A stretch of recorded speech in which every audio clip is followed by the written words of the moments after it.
Just filter sweeping. You must. Too much filter. Back in my day, we didn't filter sweep. In Soviet Russia, filter sweep you. I had to push the button and make it filter sweep one by one by one by one by one by one. By one.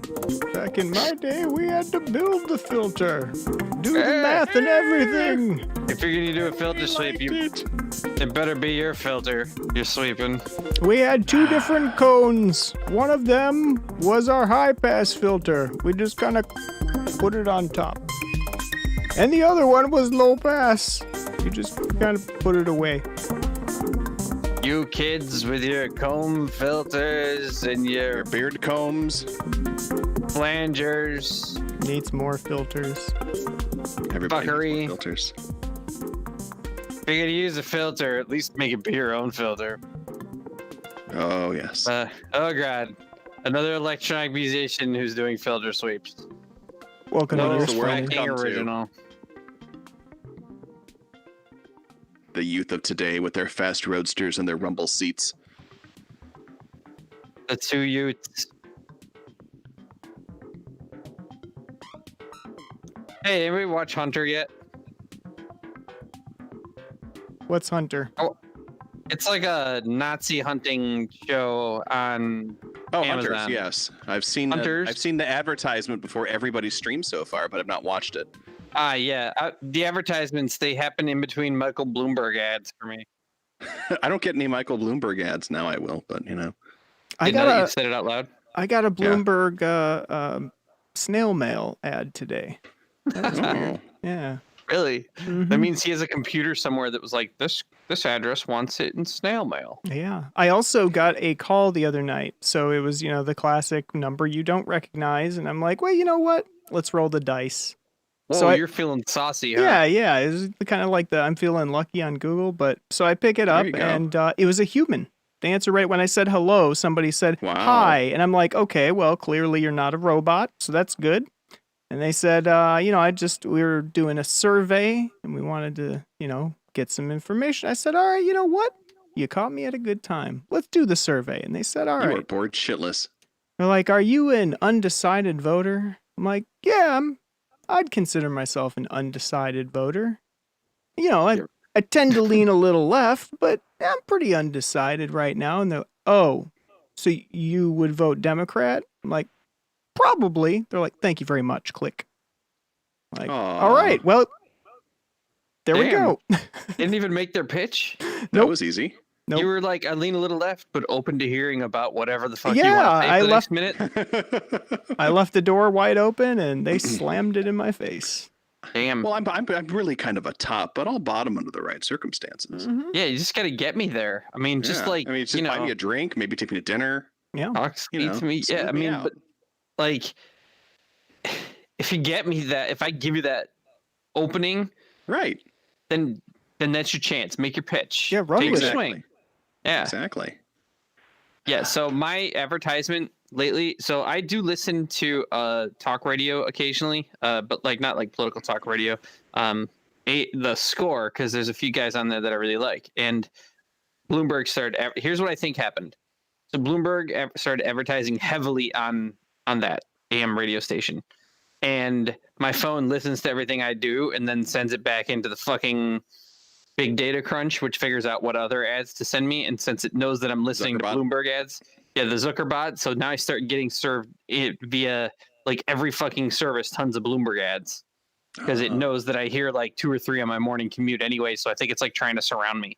Nice. Well, that's The probably the. audiobooks when I drive, so it gets really confusing, my advertising Yep. matrix. So there was this show that was here in Chicago, and it finally happened, and then it moved on. It was Shen Yun, Mm. which is Oh yeah. Got that here. they apparently have a Bloomberg level advertising budget. 'Cause Well, it's Falun Gong, so it doesn't surprise me. they're apparently it's like a religious thing too. I didn't know that. Yep. Yeah. It's Falun Gong. I didn't know that. Yeah, it's Falun Gong. Mm-hmm. So that's like I know about Falun Gong. China does not like them. They want them they to not don't. exist. Yeah, they want to. Wow. They want to. Yeah. That's Anyway, all it the is. show- It's a propaganda war, is what that is what that whole thing is. It's interesting. Oh, that I did Fascinating. not know. See, I thought it was Yes. just about selling tickets based on gigantic amounts of advertising. Well, that's part of the propaganda war. So, now Speaking that of, the International Space Station is currently over China. Thank you. Nice. oh, nice. The Tinfoil Oh hat there, God! right? I just thought of the worst joke. No, I'm just gonna let it die. Are we gonna get famous for the wrong reasons? if you tell Yeah, this yeah, it joke? was not good. It was real good, but it's not good. I'm not gonna share it.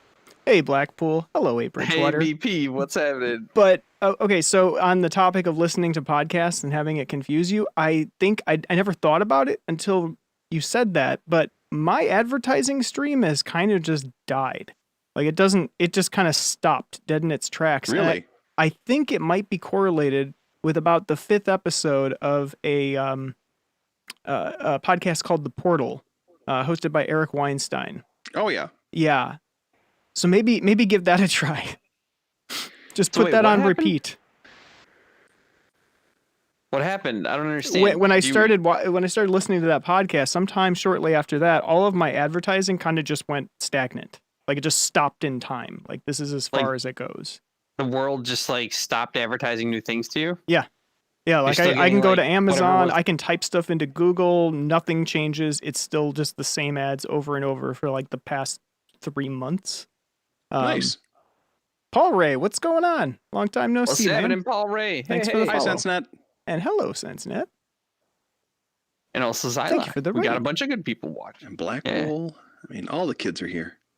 So now that Shen Yun has come and gone, all of my advertisement, mine, I don't know how yours is stopped. Give me that podcast so I can listen, so I can freeze it in time. But it's all moved from Shen Yun over to Hunters. So I'm like, Oh, I live in a 24/7 like Faraday cage filled with Bloomberg and Hunters advertisements. Fucking weird. yeah. Man. All my Twitch shows right now are started with They're all Hunters right now. all hunters, and I'm just like, at this point I don't want to watch the fucking show. What is Hunters? It's an Amazon original program Okay. about Nazi hunters that Gotcha. takes place in the 70s, from what I'm able to understand. And Did they you use that. see Inglorious Bastards? Yeah. It's that, but a show, and like they took it and kind of made it like the Avengers, but instead of hunting Thanos, it's Nazis. That seems And there's Al like Pacino. yeah, that seems like a reasonable premise that they can ride the Man in the High Castle money on. Go for Yeah, it. it's way wackier. It's way more cartoony. It's way wackier than Trans-Dimensional Hitler. I love that show so much. I didn't make it that far in Man in High Castle. I had kids right there. So good. Yeah.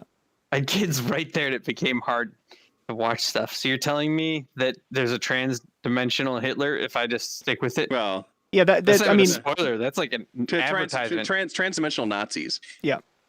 Yeah. Like you probably noticed in Man in the High Castle season 1 that they were in the United States, but like it wasn't the United States. What's going on? This is weird. Things are different.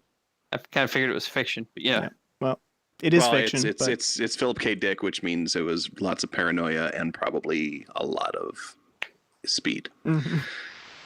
Fascinating. Sunset Buckaroo Banzai is not only one of my favorite movies, but is also my personal hero. What do you think of The Adventures of Baron von Munchausen? It was a great movie. Yeah. All right. It's a fun Terry Gilliam, flick. My favorite Terry Gilliam movie will always be Brazil. It's the best of the Terry Gilliam movies. It really is. It's a masterpiece. Because anyone that can make a parody out of 1984 is definitely a winner in my book. Yeah. He nailed it. Hey, Carrie. Wambra, what's going on? Hey, we got a good crew. A1 Voodoo. A1 Voodoo, what's going on? A1 Voodoo holding it down. That's right. Wambra. Oh, that was good. All right. It had a thickness to it. Yeah. The Chickawaka. Wambra. It was like a detective cop show. All right. So that's why you need the new Korg synthesizer to help with the background music for that. You know what I think? The wave state is made for cop shows. And one real quick note, everyone always says it's like porno cop music, but that was really just detective cop music, as it turned out. Yeah, same thing. Putting that out there. Bass. So we got actually some interesting topics for this week. So anyone who sticks around, we're gonna go through some pretty funny stuff, but we do have to open up with one of our greatest hits. Okay, and it's not Papa John. All right, that's the first thing. Papa John Shatner. Papa John is the greatest hit. I mean, he's definitely our greatest hit. Yeah. But definitely second most that we've talked about on this show is Placido Domingo. Placido. Wait, as we should now start calling it the Placido effect. Yeah. The Placido effect? No, Mio now had the best name, though. It was Placido Domingo. Okay, well, yeah, that works too. Yeah. So I don't know what's new about this news is the thing. I read all of it and I swear to God that this is exactly what we'd covered, but it's like, I think the union of opera, I don't know, fucking, if you're an opera singer, you have a union. I mean, I guess that's great. The Brotherhood of Opera Singers or something. Anyway, they like condemned Placido's activity, and then a bunch of new women came forward and said over the last 20 years Placido Domingo has been a creep and sometimes very rapey, and then he finally put out a statement kind of acknowledging it but kind of like hedging his bet. So things aren't going too great for Placido Domingo. No, kind of where we're at. It's I bet that you wouldn't see him live again. I don't think anybody's going to tour with him and I think that may be the piece that's new here, is the union and the workers. I don't think anybody's like going to support him if he's going to play live at this point. Like he wouldn't even be able to hire a crew. I think that's kind of the deal here. So that's kind of a thing. I mean, being blackballed by your union is never a good thing. I mean, the union, dude, in football, the union stood by Antonio Brown after he like sexually harassed his housekeeper or whatever, his trainer. Unions usually stick by their guys, and Placido got no support. That they're not gonna. So that's it. Yeah, Kevin Spacey. Wondering if we'll see him again. We'll see Kevin Spacey again, because once a year he releases a really ill-advised, creepy Twitter. Yeah. Really quick on the topic of Kevin Spacey. I know this isn't popular, and I'm going to kind of verge into territory where we can get famous for the wrong reasons, but I have to say, I have, since everything happened, seen 2 Kevin Spacey movies. One was American Beauty, and the other one was Seven. And knowing what we know now about Kevin Spacey, American Beauty, kind of worse. That is a much worse movie. That plot is way more fucked up knowing what we know. Oh, yeah. Oh, yeah. like I don't know. It's been a while. For anybody who hasn't seen it, first off, it's a fantastic movie. But the main character he plays basically starts upending his pedestrian, boring, frozen life because his daughter's high school friend is really hot and he wants to bone her. That's like the plot. Is he's trying to get some underage, and then he doesn't. But he's like really close at one point. That's the main motivator for the plot, and what that does to his family. And that's what happened to fucking Kevin Spacey. So it's way worse, more creepy movie. Like you'd like to think that he was just acting, but it turned out that he had much too realistic of a well to pull from. Yeah. Did he have however, any? Out of curiosity, did he have any female accusers? No, it Okay. was definitely it was.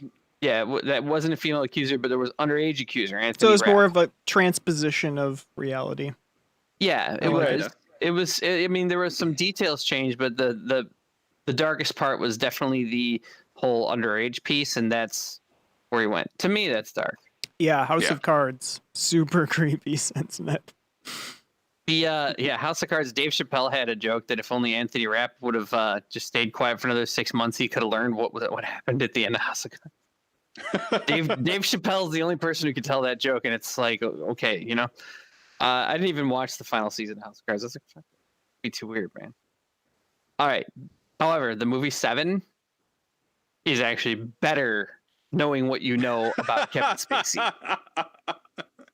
And the It Usual is. Suspects? Usual Suspects is kind of right there anyway. It didn't get better or worse. Yeah. It's already about as good as it can get. Yeah. But like Seven, like what's in the box? And what you're thinking is the fucking rapist is telling you what's in the box. That's like it like got it a little further. It was amazing. Yes. Anyway, just wanted to you know, I don't know why we went there. We cover anything we fucking please on here. Yeah, this is kind of, the free-formness of the whole thing. Yep. Just so everybody knows, our Australian audience will be happy to know that the space station is currently brushing up against the eastern coast of Australia. Hell yeah, East Coast Australian getting some space station. The space station is in you. Space. Space. And All right, so that's Placido Domingo. There is one other piece of news. Rest in peace, David Roebuck, the guitarist from Mazzy Star. I absolutely remember Mazzy Star in the 90s. They had good music, really good singer. I thought that they were a really good band. They kind of fell off anyone's radar. This is the first time that I've was heard a of them. Fade Into You band, right? Yes. Yeah, my wife does a really good karaoke to that. Sorry. It's a great song. It's Yes. moody and atmospheric and gentle all at the same time. And yeah, so rest in peace. It was another light goes out. Of that. Given how often we use NPR as a source, I apologize to anybody watching right now. I will write a script to get rid of that damn player because, damn, that's super annoying. Anyway. Yeah. Yeah, I like. He was 61 too. He was pretty young. Yep. That picture, he's I think probably in his 40s or something. That's probably from his heyday. Yeah, it says 1990 in the thing. Yeah. So rest in peace. Maybe he's a little younger than that, but other than that, there wasn't that much music news this week as far as just the wider world of music. Just not that much. There is something we got to cover. Something big. There was a big gear news this week. Big. Big gear news this week. And that is the model cycles. Model cycles. So it's always, we're definitely going to get to that since then. RPM is absolutely, that's going to probably be one of the bulk majority of the show. We're going to try to play as much of it as we can. I'm here. You're going to hear a lot about that shit. Yeah. Model cycles is a big piece of news because anytime a company like Electronic comes out with a new piece of gear, which they do roughly twice a year, it is noteworthy because they don't put out casual items. And half the people get mad. And half the people get mad, yeah. Mm-hmm. There was... Oh, hold on. Oh, careful. Take that, You okay? NPR. Player gone. Haha. Did All you right. just write a script to get rid of the NPR player? Yes. All right. Coherence wins flawless victory. Take that, Placido Domingo. All right. Well, I guess I can keep going to NPR. I like going to NPR for the news that we cover. They always have nice, well-balanced articles. If you go to like Rolling Stone, it's a bunch of shit I don't understand. It bugs me to no end that they plop that player there and don't give you any way to minimize it or dismiss it or anything. It just sits there on your screen, screwing up your framing. Yep. Mm-hmm. Bad. Kind of like how. Nope, I'm gonna skip that joke. I don't want to get famous for the wrong reasons. Let's move right along. That's your theme tonight. Change the name of this show to "Don't Get Famous for the Wrong Reasons." Speaking of things over China, you know what part of that is because so my wife watches Bachelor and Bachelorette, so I catch a lot of it. And what are you gonna do? You can make fun of it and be angry, but honestly, if you have to watch something because you love your wife and you're gonna be with her, you want to. You get into it. You just allow yourself to enjoy it. You give yourself permission to enjoy something that's way outside your genre. And they always say this person's getting famous. They're here for the wrong reasons. That's like one of the, if you're going to have a drinking game while watching that show, it's that. And for the context of the Bachelor, Bachelorette, what that means is they're not there to find love. They're there because they want to be on TV and promote like their singing career, or get on Dancing with the Stars or some shit like that. And so that's always like a point of scandal every single season is, are they here for the wrong reasons? So the way that works for us is slightly modified in that we could accidentally say something that taken out of context goes viral. And then suddenly tomorrow I go into work and my boss is like, really? Did you really think that trans-dimensional Hitler was awesome? And then suddenly I'm, dealing with the fallout of my... Did you really mean to drop that video on the new synthesizer a day early? Yeah, right. I was looking forward to the big reveal, and you ruined it for me. Yeah. Anyway, so yeah. Speaking of that new reveal, let's talk about model cycles. Let's build it up. Cycles. So, it's not like I can cover more Bachelor, Bachelorette. Trust me, but that seems like a totally different show. Model cycles is the second of their new form factor. It's an inexpensive form factor, and what they're basically saying is, hey, okay, Volca. Boutique, even some of the stuff Behringer is doing, we get people want quality stuff at a lower price level, and we can deliver. Let's strip a few things out that are really expensive and give you some of these kind of, I don't even want to say bare bones, but less fully featured with some of the luxury things that our other pieces of gear had, like the flagships have the big beautiful screens and twice as many knobs, buttons, capabilities. So they really stripped it out, and they have two out now. The first one was Model Samples. Model Cycles is form factor wise identical, knob for knob. They changed the silk screen, but otherwise it's exactly the same stuff. Kind of shitty buttons, same thing. Yeah, it's not the greatest knobs in the world. Yeah, they definitely took like the industrial design out of it and left you with a very utilitarian, inexpensive box. I'm gonna grab my model samples real quick so we can kind of mess with that. This is the third modern form factor and the third active form factor for Electron. The first being their gray form factor, which is their main piece. The second being their main line. The second being the DigiBros, which is kind of what they focused on for the last 3 or 4 years. And now it seems like they're really moving into supporting this model form factor, which is actually quite welcome. And they've got some really interesting things built up around it, including a skiff, like a battery skiff. And you can plug both of them into it. And that's kind of neat. That's pretty cool. It makes it like a portable dual unit.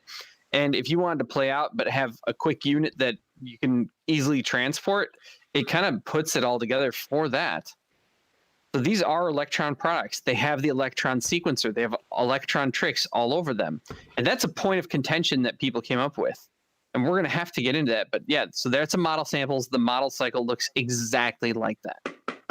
They put out a plastic product. Really weird video last week saying that they're making the announcement today. The announcement was supposed to be today. Meet the new machines. Meet the new machines. Yeah. Did anybody in chat see that video? Because it was... Oh, Scott, we did not do the rest in peace for the inventor of up, down, left, right, BA, select. Oh, yeah. What's his name? We'll do that in a bit. We'll do that after on the next topic. We'll use that for transition. So that video was weird. Let's see. Can we pull that video up? Because that was a fucking weird video, man. It's definitely... Did they do like a release video? It was like a teaser video. Oh, okay. Yeah, some of the teasers. Electron model cycles. Do you want the compilation one? You'd know it if Or you do they have a saw it. compilation of 'cause all it was- the previews? Hold on. No, let me it's probably find not it. the compilation one. It looks like, I don't know, like claymation. It was real freaky. Yeah, but they had 4 of them. Yeah. Okay, yeah, then the compilation of that, yeah. Let's see. Well, I have it in my YouTube history. I'll find it really If your quick. YouTube history is like that, it's way back. Additional trigs on hi-hats, man. Yeah, man. I mean, hi-hats are great for conditional trigs. And some variation to your funk. It's a good idea. It works really well. And Wombre is not a sampler, it is a sample playback device. It does not have any kind of audio input on it. Correcto. I still usually call those samplers. To me, sampler is about playback. Unless it's off of PCM. Yeah. Because honestly, I own a sampler. I have We have an extra. one thing that's an official sampler, and I use it for live looping, but I don't even like capture samples into it. Otherwise, I usually put them on the computer and then transfer them over the same way you would with the sample playback device. Yeah, I do that as well. Except with the analog rhythm, I'll sample directly into that because it's easier and faster. Well, let's check it out really quick. Yep.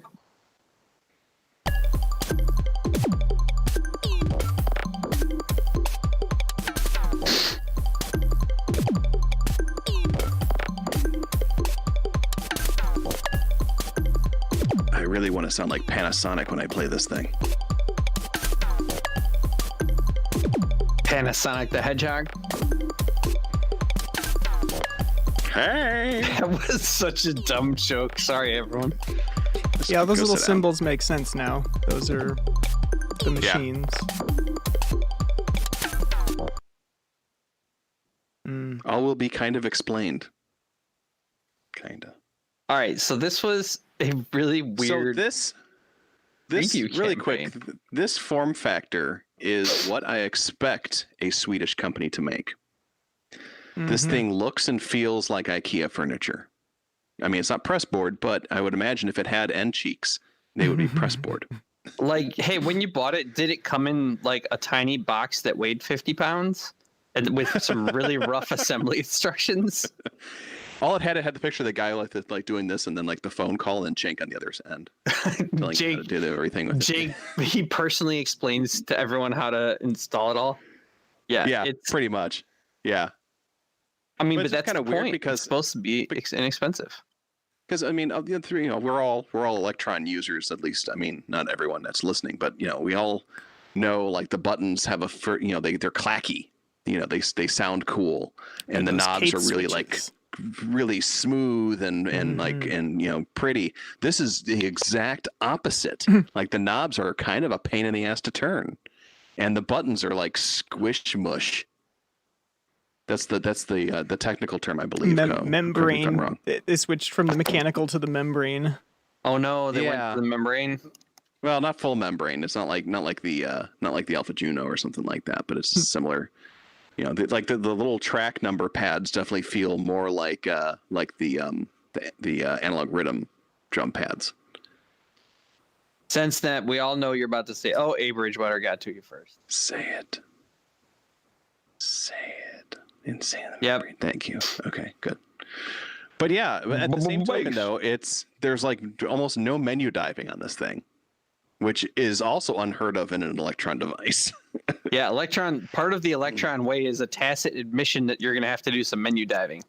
Exactly. And this one, they don't really have that. So the interface is completely different. I think that some of the more obsessive Electron fans are kind of like, this thing isn't really an Electron device because it doesn't have that interface. Yeah, they can. To which it's just kind of like, well, the Octatrack doesn't have an interface like any of the other ones either. So y'all can shut the fuck up. Yeah, one of my observations about the model cycles and the model samples as well was, but it has a shit display, but also it doesn't matter. So yeah, you don't use it. It's like the deluge. it's got a shit display too, but you're never gonna fucking use it. Hell, Right. the Dilly shuts itself off half the time. You don't even see the display. Circuit doesn't Exactly. even have a display. Yeah, exactly. The Circuit doesn't have one. My OPZ doesn't have a display. You know. A display is sometimes really cool, and I really appreciate it. But it's like one or the other. You want to have a beautiful display, or not a need to even have one. Right. I think that And I don't hear- has a display means that some people have some expectations for what they're going to get out of the display. I have not heard one person complain that the Prophet 6 does not have a display. Right. It doesn't. Doesn't it have just numbers? It has two. It just says numbers. That's all it has. Yeah. Also, I did get to play with an OPZ the other day. That thing's really cool. They're a lot of fun. Yeah. I actually have it in my jacket pocket, but I took it out to charge up. I haven't Sounds played it. great Okay. too. So OPZ doesn't have a display, but it's kind of got a display. Well, but you don't necessarily need it, though. yeah, if you want, No, you but can connect the That display to iPhone it. display is intensely deep. That's part of the attraction. Is just how well designed the app. It's an extra thing Oh, that absolutely. it does that's amazing. But, Right. I mean, you could just play it. Like, I picked it up like a candy bar and just started playing it and figuring it out without ever looking at anything, and it made sense. One of the coolest little features in that thing, like, and there's a bunch of little things like that, I'm sure, is when you query the current tempo, and it does the little, like, it did like 128, so it was like 112288. Yeah. Because it doesn't have a display, so. That's funny. Or It like, is actually kinda flipping on the side, and then the microphone turns on. You start like, Yes. singing your Phil Collins favorite songs into it. We were actually doing And yes, Doug, just like the OB6 as well. we were doing I can feel it. we were doing a bunch of sampling at the time from the OPZ, and the first couple were just like, wow, this sounds really, is there like a Hall effect on, or like is there some kind of a like a reverb? Like it sounds distant. Oh, okay, yeah, I got it. Yeah. It was when I dropped something on the table and I watched the VU meter go. Okay. Sometimes you make the best discoveries like that. So yeah, I mean, model cycles Yeah. is it leaked. That's what it happened. That's the interesting thing about this to me. It leaked a day early, and the leak was probably not the person's fault. It's probably more YouTube being confusing as fuck with its new upload. And the Red Means Recording leaked it by uploading it, even though it was set to private. It gave everyone a notification with the thumbnail, which had the picture of the unit of the video, even though they weren't supposed to let it out. Initially, it didn't come up as private because there was one guy on Bo's channel that was screen capping the shit out of that video. Really? Yeah. So he put up two videos yesterday, and one of them was the model cycles, and the other one was another video. And I think that just for some reason it just decided to push them both up as public. Got And it. so there's one guy, and everyone's like, "We can't get to this." And one guy's like, "I'm getting to it," and he's taking pictures of everything. Oh, stuff he like clicked that. like right away before you realized Yeah. to put it private. Before it got- Damn. Yeah. So Right before Jeremy was like, "Oh fuck." is it the Streisand effect? Because I don't know. Part of me thinks that this may actually help Red Means Recording get like views. I mean, is that nuts to think that a lot of people talked about Red Means Recording and If they're it gonna does, like, that's great.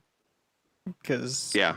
That He dude's was great. and it was funny because he jumped onto Bo's channel really quick and did damage control. Yep. On that. Oh, he So I did don't it know if- everywhere.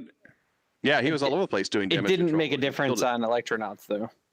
it. No, well, that's because it's Electronauts. And Yeah. that's like going. That's like an Apple forum. You can't make sense of these people. it is like an Apple forum. That's an astute observation. I'm on those a lot, so I speak from experience. Keep posting. But yeah, I mean, posting you're wrong. The only You're difference, wrong, and you're an awful the person difference for it. being that Electron doesn't ban people for complaining that Overbridge doesn't work. No, Surprisingly, they have to ban everybody then. yeah, that's true. It would be I a never pretty complained about widespread. So I think he felt pretty bad. Yeah, Part of me also think it. I mean, again, I'm sure no one was happy about it, but I think that it may have also like helped hype it up. Like there's a leak. sure. Got to check out the leak. Otherwise, it just rolls in the next day and you check it out. Now, that said, anytime Electron has a new piece of gear, unless it's just adding a giant keyboard onto something that already exists, which may be a good product, but it doesn't exactly hold the same sense of mystery as what the Right. core engine of the product is. a lot of people are really interested, going to watch right away. But the leak, I think, that was all I heard about on any forum anywhere yesterday. That was every post. Right. It dominated. The leak was. So the question is if we look at, Bo Beats and all those other channels and compare their viewers next to Red Means Recording for that specific video, I wonder if there's like a big uptick on that. Let's find out. Yep. I knew I was talking to the right people for this. Yep. It would be cool if it. Yeah, I mean, I guess you'd need to look at what Red Means normal videos are, and then Bo's normal videos, and then compare it to see if there's like an aberration to the data. Yeah, I think that Red Means Recording might have more. I'm not sure. I think he might have more viewers than Bo, because he has a more of a wide appeal with his. Oh, there's Bo. Yeah. I can hear the hair. Yep. Let's see who else. I got Cuckoo. I've got Red Means Recording. I've got Loopop. Yep. By the way, I totally derailed Bo's entire forum yesterday for a brief period of time in the middle of this. So they started making a joke about how SYNTH is going to go and assassinate Jeremy, Red Means Recording, and someone said Swedish hitmen, and so then I started up on this topic of who are the Swedish hitmen? And Sweden really goes from ABBA to Amon Amarth and black metal pretty fast, something like that. And the next hour, while everyone else is talking about the fucking leak, was Bo Beats' entire forum talking about Swedish music groups, including debating about whether or not Max Martin is worthy. I think that is kind of funny to me. I actually really missed that one. I'm a big fan of a number of Swedish music groups. So. Yeah. Oh, you would have liked it. You're probably busy at that moment. You ready for the breakdown? Yeah. Let's. Yep. Did you do the analysis? Yes. All right. So. What are the results of your analysis? Analysis. We've got. I'm just going to round up here. We've got True Cuckoo with 9,900 or 9.9K. We have Loopop with 6.7K. We have Mr. Dataline himself with 6.9K. Dataline. We have Bo Beats with 8.1K. And then just a smattering. Although Electron's own video introducing model cycles, 5.6K. I mean, Electron's Perfect Circuit, 4.2K. Anybody else? What about Red Means Recording? Red Means Recording, 10,000. 10,000 views. Yep. All right, and he even has a second one, which is sitting at about 2.5 right now. Just the music. Yep. Yeah. Well, I mean, everyone else only had one day to put out their videos. So he's already out. Right? Well, that's no model samples was harmed in my pretending to write things down. I'm not surprised. Was there a Richard Devine vid? Of course there was. Richard Devine will put his face on everything. And his presets on everything. He probably designed his presets for it, yeah. Yeah, he did. My favorite Richard Devine moment was at Moogfest last year. It was a big rainstorm, and he was walking down the street with his modular on a wheeled case behind him in the rainstorm, totally looking like Charlie Brown. I almost heard the sad piano music. Do do do. Oh, sad. So cute. Sad Charlie Brown. He was just kind of mopey, down like this. Yeah, you hear the sad Charlie Brown Christmas music in the background. And they did that gag over and over again in Arrested Development. In Arrested Development, it was just like that. And Lori and Justin, I just stood there and watched him as he went by. Oh man, you've $100,000. That was my favorite moment. And no one loves you. That was my favorite Richard Devine moment. I don't have a favorite Richard Devine moment. I'm a horrible person. Haha, watch him suffer. Funny. Yeah, it's it's a problem that we have. I mean, being a horrible person has its... But coffee mugs at Mark Doty, so I love the Really? seemingly random invocation of Mark Doty into pretty much any conversation. It's never actually that random, especially when you're talking about synths. He's weighed in on whatever, or he will be about to. There's like, I He guarantee has we not said anything about the model cycles. really. Well, he has a video coming. I'm sure of it. Will be Probably he's going to explain a new type of definitive. synthesis for it. Like he's he gets into everything, man. He's even like in a very pedantic way, and he has a style, and he has a giant channel, and we talked about him yesterday. What did we talk? What was it? Our fucking topic even yesterday when we talked about him so much. What were we? All three of us were in a conversation yesterday about. Yeah, I got to invoke my Doty meme, which makes me happy. What was that though? I don't remember. God damn it, Beth! When any chance to put up the my Doty meme makes me happy. Ermagerd, Merc Dirty, Monosheen. One day he's gonna punch me in the. Oh, vintage classic. Oh yeah, we were talking about that. Legendary yeah. and we were talking about that. He was that Doty would have to come up with a whole system for that. Like he did the not paraphonics. I've watched that Mark Doty paraphonic versus polyphonic series. That one got a something. That's the key word. Yeah.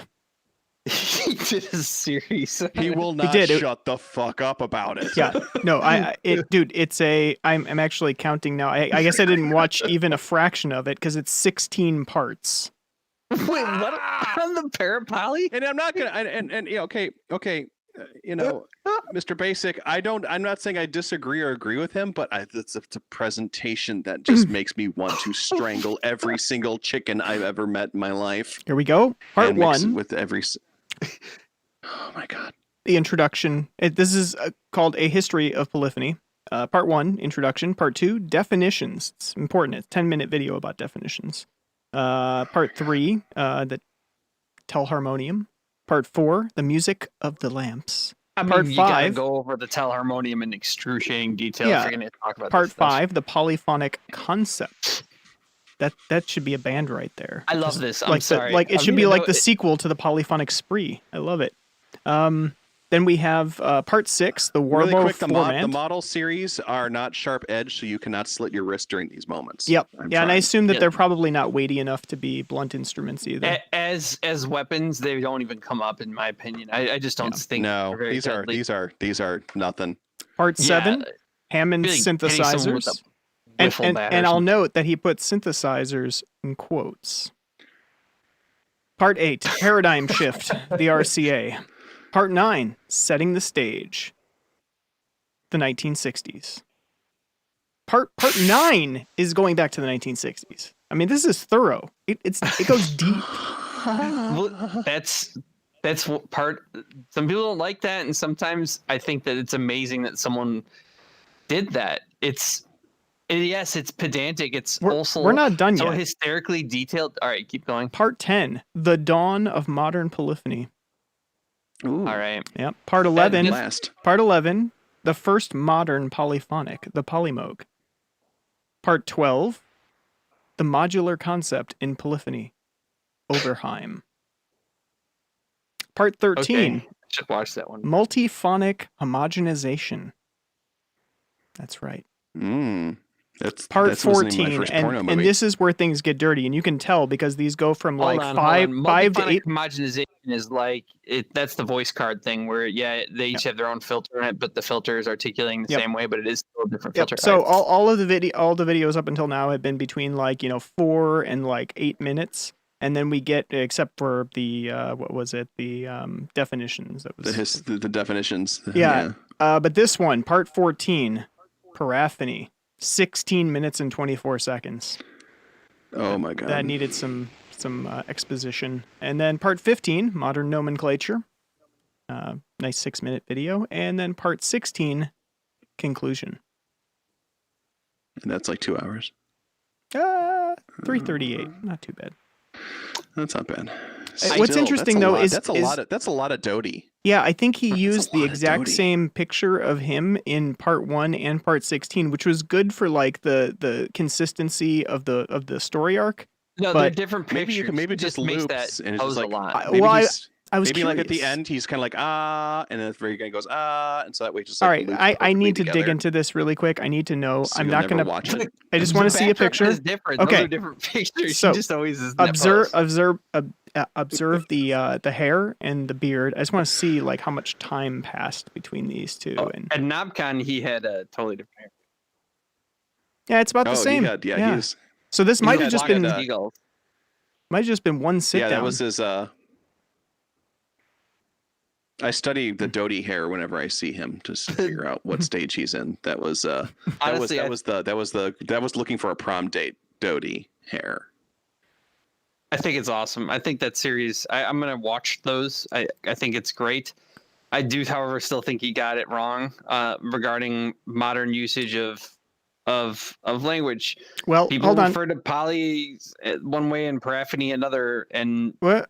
Before you make a conclusion or a statement, you should know that you can see that here he has a very homogenized look for the large chunk of his videos. Okay, they all kind of have a theme.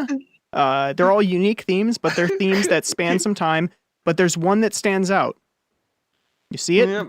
You catch your eye? Yeah, and it's you're wrong about polyphony. So just maybe watch that first and then look like, pontificate. Yeah. Does he look like the angry lawyer that's like, I'll make them pay kind of face? blah blah blah. 'Cause I don't have it up, so I can't really Well, look here we at go. it. But I'm imagining I in put my it on. head of him just like Yeah, but let's get it on. like Oh, wow. spitting. Some time Angry. has passed. Well, this one should have been Is a this response the to the Behringer is poly. this the Mark Doty I just woke up out of a dumpster hair, or is this No. This is the I just got a haircut hair, but the beard's the same. Okay. Okay. I'm actually imagining him talking like the guy from EEV blog right now. It's Oh, like God. This is You're someone just told wrong me my about hair was bad, so I polyphony. cut it. yeah. So his contention, it's been like 2 months, so I'm trying to like remember it, was that Behringer was correct to call the poly D still a polyphonic. And linguistically he is correct, but the study of language says that he's wrong. And so here's the two interpretations. The first is, yes, he's correct based on the strict definition. Paraphony, which is the ability to play 4 different oscillators 4 different ways, but without being able to articulate them. So, i.e., like the matriarch has paraphony. You have duophony. That's you're able to play 2 notes. On a synthesizer is technically polyphony because you're able to play different notes independent of each other. That is 100% correct. Right. But in the way language gets used, and if you talk to anthropological linguistic focused people, I guess anthropologists, what they will tell you is the way language gets used is actually more important over the long run than the initial technical definition. A great example is the word car. While I agree with you, my personal opinion is that I do like having that line in the sand with the with polyphony, specifically with the the timbral articulation. So in other words, having that complete stage from beginning to end on an oscillator or voice that you can play more than one of them, and also they all have their own stuff beginning to end. I like that. It's meaningful. It doesn't matter to me, but it's meaningful. It's descriptive. I think that's what he's talking about, the multifaceted homogenization polyphony. That video, that's what most people think of when they think of polyphony. And when you discuss polyphony, that's what you're actually talking about, is that specific architecture where every voice has all of everything from start to finish, and thus, and what they were talking about at a technical level is the envelopes can articulate on their own. So if you play on the poly D by Behringer, 1 note, and then the second note, the envelope will affect them both because it only has 1 envelope, only has 1 filter, right? Whereas if you do that on a P6 or an OB6, what ends up happening is every single note you play has its own ability to articulate this otherwise similar settings or the same settings, but on the filter. But individual for each note being hit. That's important, and that's what people are actually talking about when they say it. This is so gold. Whoa. Okay, so these little things here, like the first one, grouchy old man rants pedantically about minutia. Awesome. Then the next one that comes up is the heartbreak of temporal myopia. Wonderful. That's amazing. That is amazing. Next one. Traditional musicians ruin everything. Love it. Love it. And let's find the next gem. Here it is. Synth companies got it wrong. Wonderful. And moving forward in time. Oh, there it is. Greek sounding does not mean ancient. Oh, this is good. I don't think I watched this one. And arrogant old guy makes it all about him. Okay, so I This is so can't good. even tell you what Greek sounding means. Does anyone know? Does anyone in chat? We're all like really into gear, Brian right? calls butt sex. Butt stuff? Yeah. Polyphony is note count. Articulation is articulation. For more information, check out A History of Polyphony on YouTube. Link down below. 16 parts. Yep. This is great. I have more study to do. I need to know more. I need to understand what the Greek thing is all about because I Well, love gear. I think about it all the time. He and does I've stuff never with heard that. Erebus, doesn't he? He does stuff with Erebus. That's a Greek company. He works for Dreadbox Erebus. Or for Dreadbox. Yeah. Or Erebus. Dreadbox, Yeah. yeah. Dreadbox. No, Dreadbox. Sorry, you're right. Dreadbox. Erebus. No, I'm sorry. Error. He does not work for them. He works for Bookla. He works for the distributor. Bookla is the distributor in the United States for Dreadbox, so he's often in the Dreadbox tent or table. Yes, he's usually he's in the little overalls. Mr. Basic. Our South American fans, the space station is currently heading your way. Excellent. Hell yeah. South Cruising America, along. the space station about to be in you. So, Mr. Basic, just to kind of stretch, so I have this thing that I do where, people talk about things that are real or not real. They talk about things that are analog or not analog. And then you can get down into like, reductionism, ad absurdum, where you can say, yes, but like reality is quantized. Like that at the smallest level, at the Planck scale, we are quantized. Therefore, nothing is analog. But regardless, so just to kind of explore what you said with the envelopes are the important thing, I actually agree. But just to kind of play devil's advocate, what if you had, say, an offset envelope with multiple channels?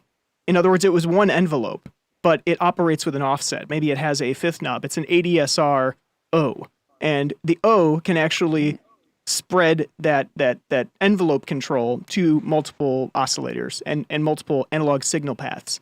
Is it still polyphonic?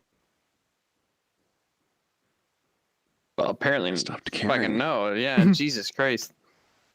My quantization onto that, because I quantize all of you, is that, I just stopped giving a shit. And the other piece to it is, I go with the language on this one because he even says it himself. Everybody is wrong. Well, when you're talking about language, when we're talking about interpretations of things, if everybody is wrong, chances are there's a crucial detail that you missed. It's almost like dangerous to go so deep when you may have missed such a fundamental detail. That's how you hear about people having mental breakdowns, is they believe something that is then not equal to reality, and they build up an entire world on top of it, and it comes crashing down. It's almost like dangerous to do. So to me, it's, I believe, it's notable that he does so much research. I really like that there's someone out there who's putting that kind of material together.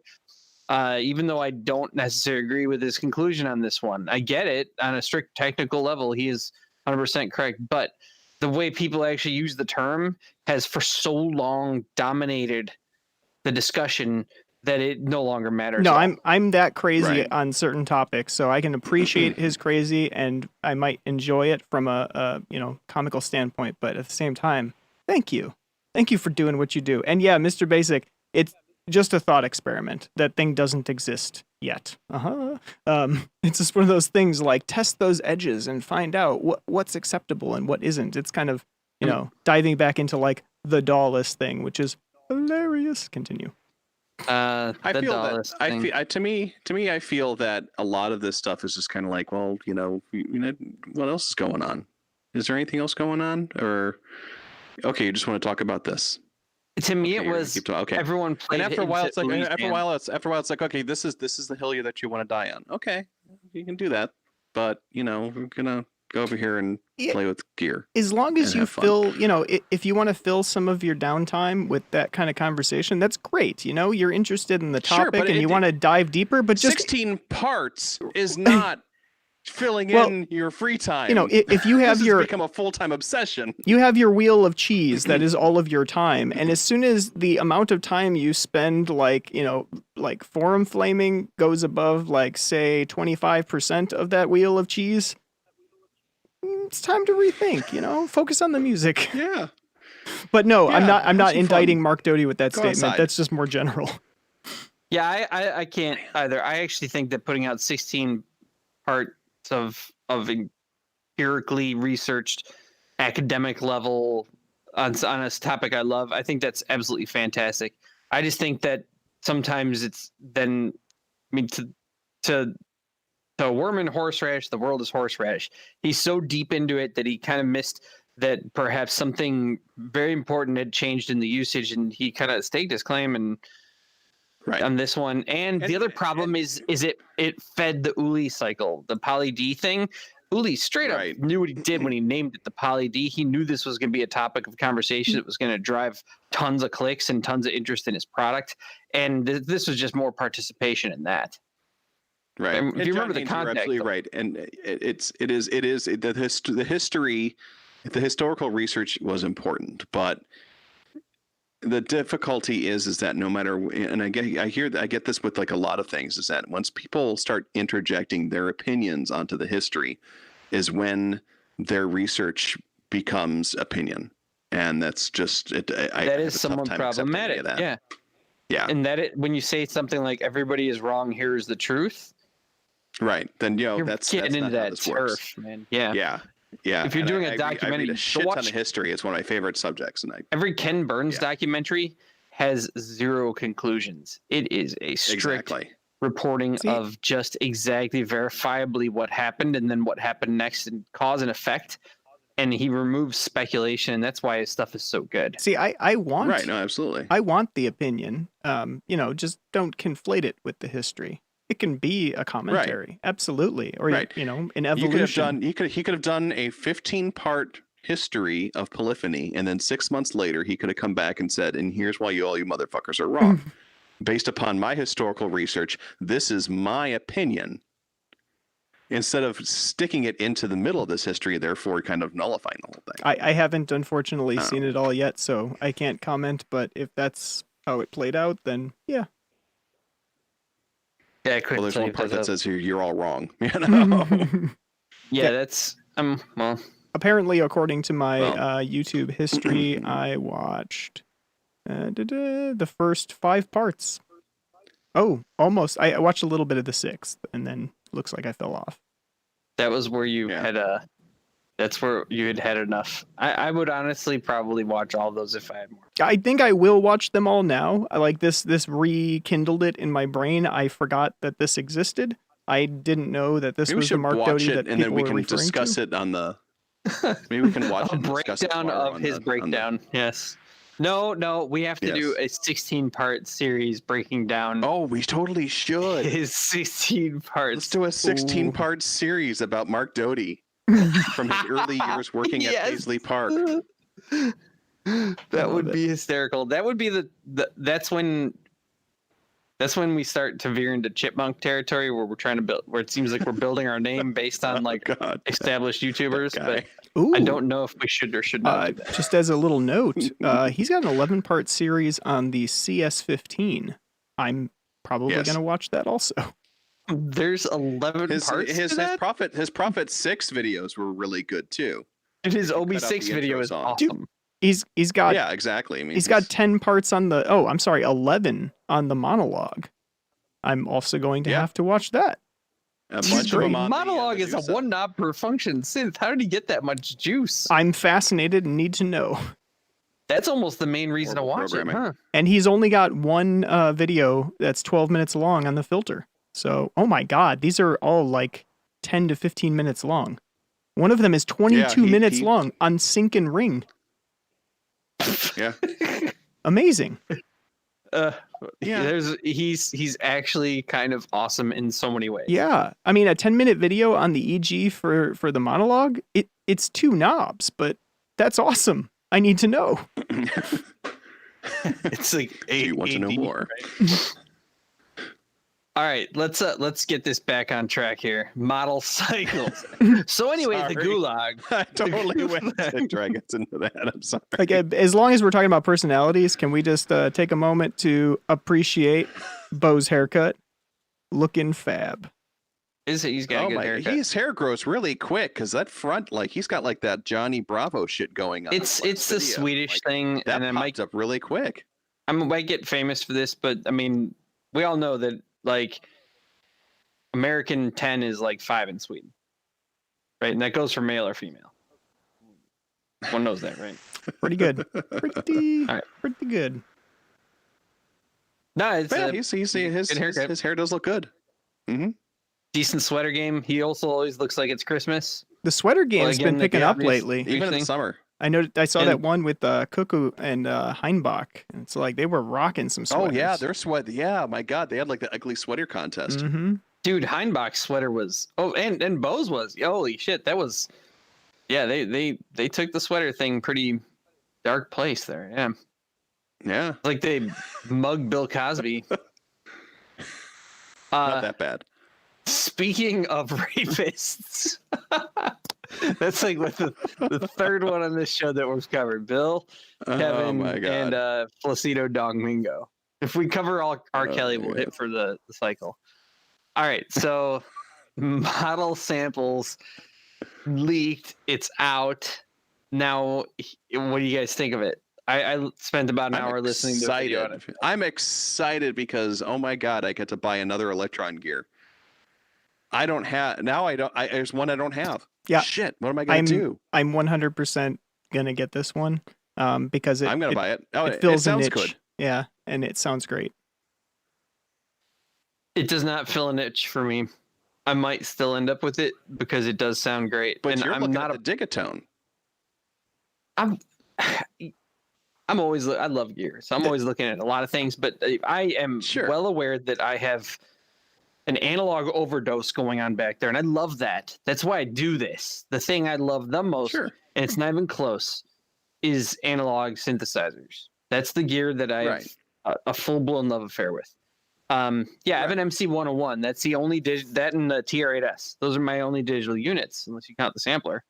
But there's times they're not infrequent where everything you are hearing when I play is actually analog, and that's cool. I love that. Right. So, but I do want to get new tones. I want palettes in there that are a bit wider. That's part of why I bought MC 101 is because now I have full workstation breadth of sounds. I can put Rhodes sounds in there, and that's really important to me because Rhodes, I really like it, but I'm not about to plop down $1,500 and not be able to play it on my controller, which is the only thing I'm comfortable on. So I need to get something like that in there. So yeah, MC 101 is in there if I were to get, but I don't view FM as digital. I know, yes, it's usually digital, almost always. But I don't view it in the same, it's not like a VA or a PCM. I view FM as still having kind of like that magic sauce. A good FM synthesizer has a unique tonal palette that is instantly recognizable and infinitely tweakable without having certain qualities that turn you off. And about 85% absolutely ear screeching horrible. Yeah, that's the funny part. Which is also the cool. Sweet spot for FM just really is. It's so narrow. I love it. Yeah. But I mean, to your point though, I mean, I would say my argument is always the fact that, it's a piece of gear, and even the digital, even the PCM stuff and everything like that does have its own character because some dude programmed that shit in to give it that character and everything like that. I mean, look at like the D05 or the D50 or whatever. I mean, that thing has got a shit ton of character and it's digital as fuck. I'm not getting unapologetically. I'm not getting rid of that D05. I don't know if I will ever get rid of it because it's tiny and boy does it produce a beautiful, huge sound. Oh my God! That's cool. I am Enya every time I turn the thing on. But I mean, so I think that the sound palette is the sound palette, and you're happiest in that analog domain. And Yeah, FM that's cool. I just don't really does make sense from that standpoint. I just don't really dig them. I don't VAs Yeah. usually just don't make my ears that happy. Unless they're doing something that is totally I don't like VAs that much, but I like some digitals that aren't even trying to be analog. Instead, they're bringing totally their own approach, and that's cool. Anything Right. FM is that way. So anything FM automatically qualifies. And then I also complete understanding FM has its own unique characteristics, and that's something I can get in there. And there's a lot of jump room because I just don't have anything like that in there. So if I were to add something with FM in there, it would immediately be able to find its own unique place within what I'm playing and jamming on. So that said, I like to tweak. I like to do things with it. FM hasn't made it in hardware in the ways that I want hardware to be very well yet. Digatone is absolutely the closest, and it might be it. Yeah. If you were in the Discord earlier, you kind of heard my thoughts on that. That is that I might even be wrong about what I want. What I want might not be full-blown control. Like there was that unit that co-posted. What I might actually want is kind of narrowed constrained control. So you have tweakability, but a wider sweet spot that's available on the front panel. That might be actually what it is. So that's the thing is I would plug it in and sequence it off of the Octatrack. So whatever I get automatically will convert into an Electron. That's the beauty of Electron is if you like the Electron way and use it to sequence, now you're basically I have an Electron matriarch in some ways. I sequence it on them. So to me, it's almost the same. I was hoping that the model cycles or the model that was coming out was going to be all FM. It is, but it's in a different way. Okay, but then here's the other thing is they approach these things. If you say, I have this dream piece of gear that doesn't exist, you know what? Go grab a soldering iron, grab some friends that really know engineering and make it. Otherwise, take a look at what gear is for what it is and what it's presenting, what it means to put forth on its own, and let that be itself to you and allow its own glory to kind of unfurl if it has it. And that's the thing that Model Cycles clearly does because it sounded awesome. It sounds great. It looks fun. It does. Doug, I can't answer that question directly, but I'm going to throw out my guess and Andrew, if you could confirm or deny. Yeah. I'm going to say no. God, no. It could probably do some stuff for sure, but it could definitely not take the sequencing role of the Octatrack. Yeah, I don't know what it is about samplers. So many different. If you got like all those like the crazy scenes and stuff like that go out nicely. The problem when you're doing like an analog 4 or like an analog rhythm and everything like that is once you use that voice as a MIDI channel, then you don't have that voice anymore. Like it's just going to play the same thing. You have you can send MIDI on that channel, or you can use a voice on that channel, or you can use a voice on that channel, but it's gonna be the same thing. With the Octatrack, you have the 8 MIDI channels on top of the 8 audio channels, so it makes a lot more sense to use something like that, or like a Digitact, or even the Digatone has the 4 MIDI outs on it as well. Yeah, and on top of that, I mean, it's one of those things. It's exactly what you were just talking about, Dan, which is can you use the DO5 or a MacBook Air to cut your birthday cake?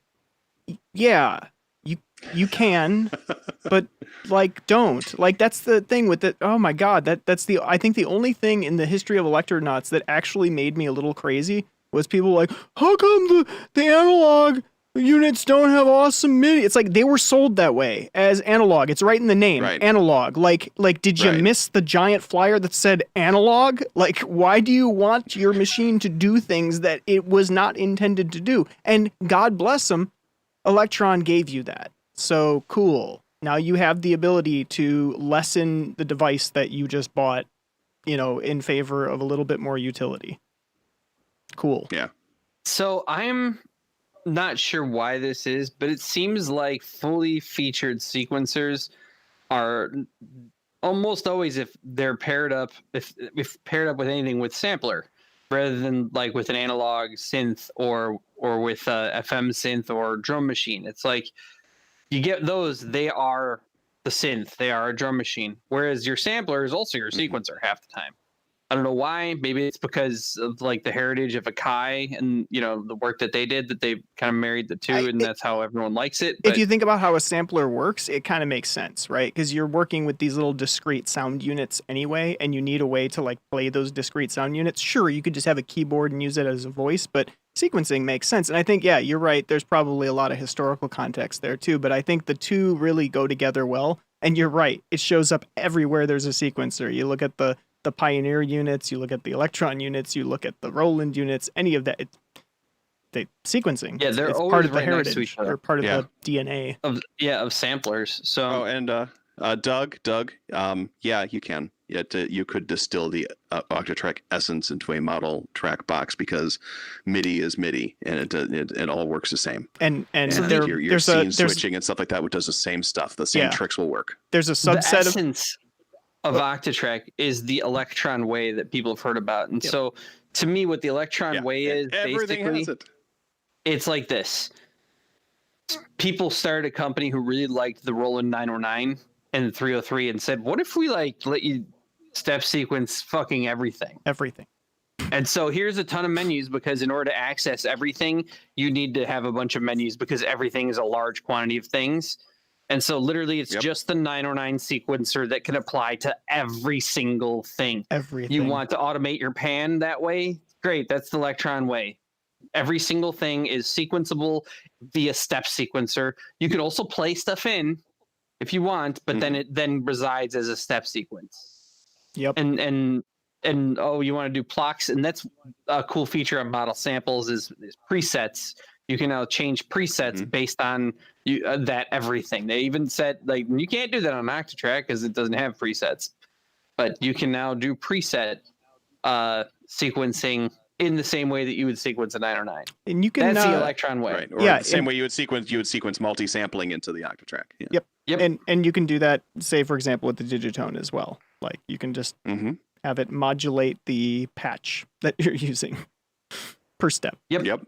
Awesome. Yeah. Everything is sequenceable like a 909, and like clearly they loved Roland. They thought that classic Roland 909 XOX boxes, the sequencers and the music that was made on them was just a bomb, and so they made stuff to really augment and push that forward, and that's where Electron resides. And it's actually coming up with model cycles, a unique conversation that we should probably touch on before we dive deeper into model cycles. A lot of what I heard about today was how people who play Electron boxes, the box does so much of the work that their music all sounds the same. What are you guys' thoughts on that? Did you run into any of that conversation today? I didn't. I didn't see any of that myself. If you think about the controls that are exposed to a new Electron user, there's the opportunity for things to sound samey, because I think a lot of people follow the same trajectory when they're learning the equipment. They go, and cool, I think can that modulate panning. And I think that over time they evolve. I mean, I like literally Justin and I started a band so we can learn how to use electron equipment. And all of our albums are us figuring out the electron equipment. So if you listen to the first album compared to like the 12th album, you can totally hear that they're very different sounding, is because we understand the stuff more, and we're not so excited about panning everything, on a track automation wise, like we were in the first time we did it. That's so cool. But now we're like, this is whatever. Let's just play this through, kind of thing, as opposed to it. So I think once the fascination wears off, it becomes utility. Exactly. And then you have that trick in your pocket, and then you can use that when you want to. And people get excited when the new gear comes out and they use the shit out of that one or two thing. They use the shit out of the automating every fucking thing possible just to make it, crazy and whatever. But again, after a while, you calm down.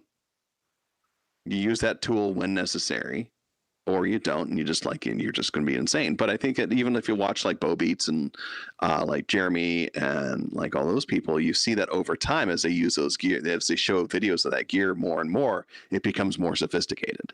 Yeah, that's one of those things. I will always dip into, known Electron users and see what they're doing anytime they post a video, because they've done something that I didn't think of. One of the first things that you run into is that you have the ability to, like you said, modulate everything on every step. So you do.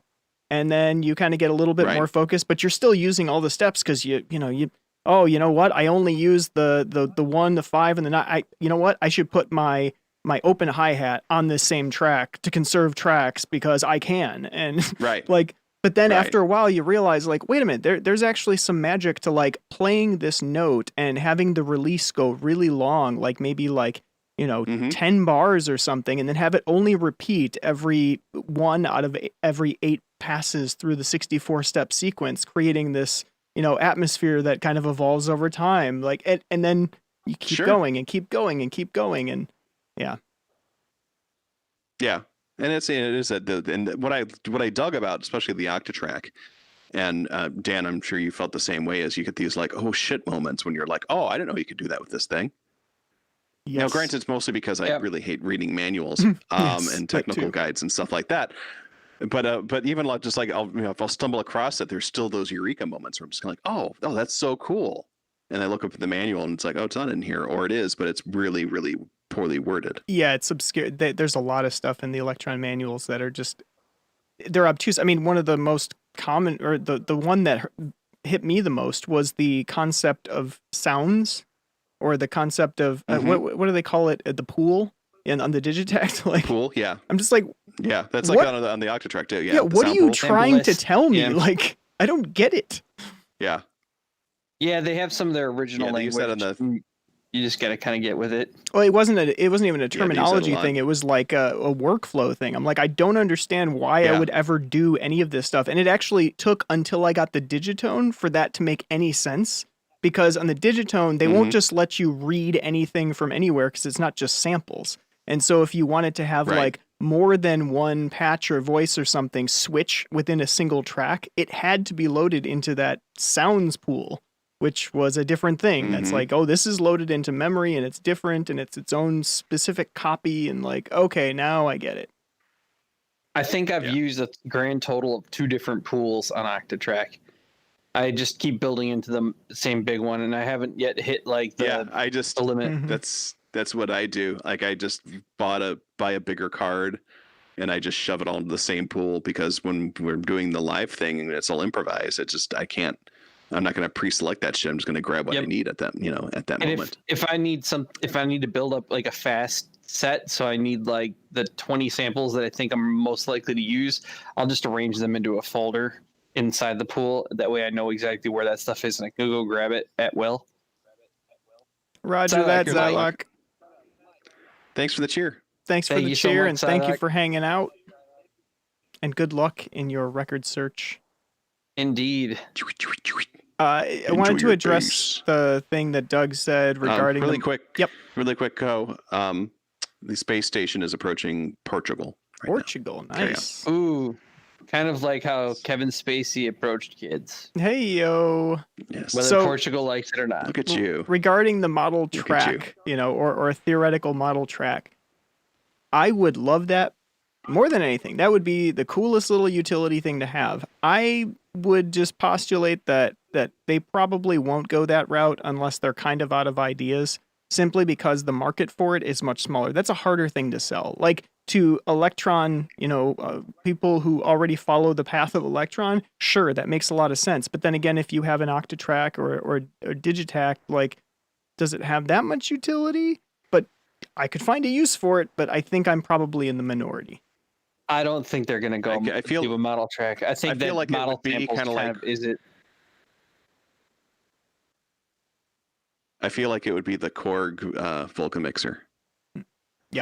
The least justified existence. Yeah, it doesn't make Like, any sounds. yeah. They might as well just say, "Yeah, Tats quit right there. That's where it was." Yeah, Guys. and I see the appeal. Like if you want, say, all the cool tricks that Octatrack can do, but you don't want to pay the Octatrack price, and you like that little tiny form factor, like, yeah, that'd be really interesting. But I don't think it's going to be interesting enough to move a lot of units.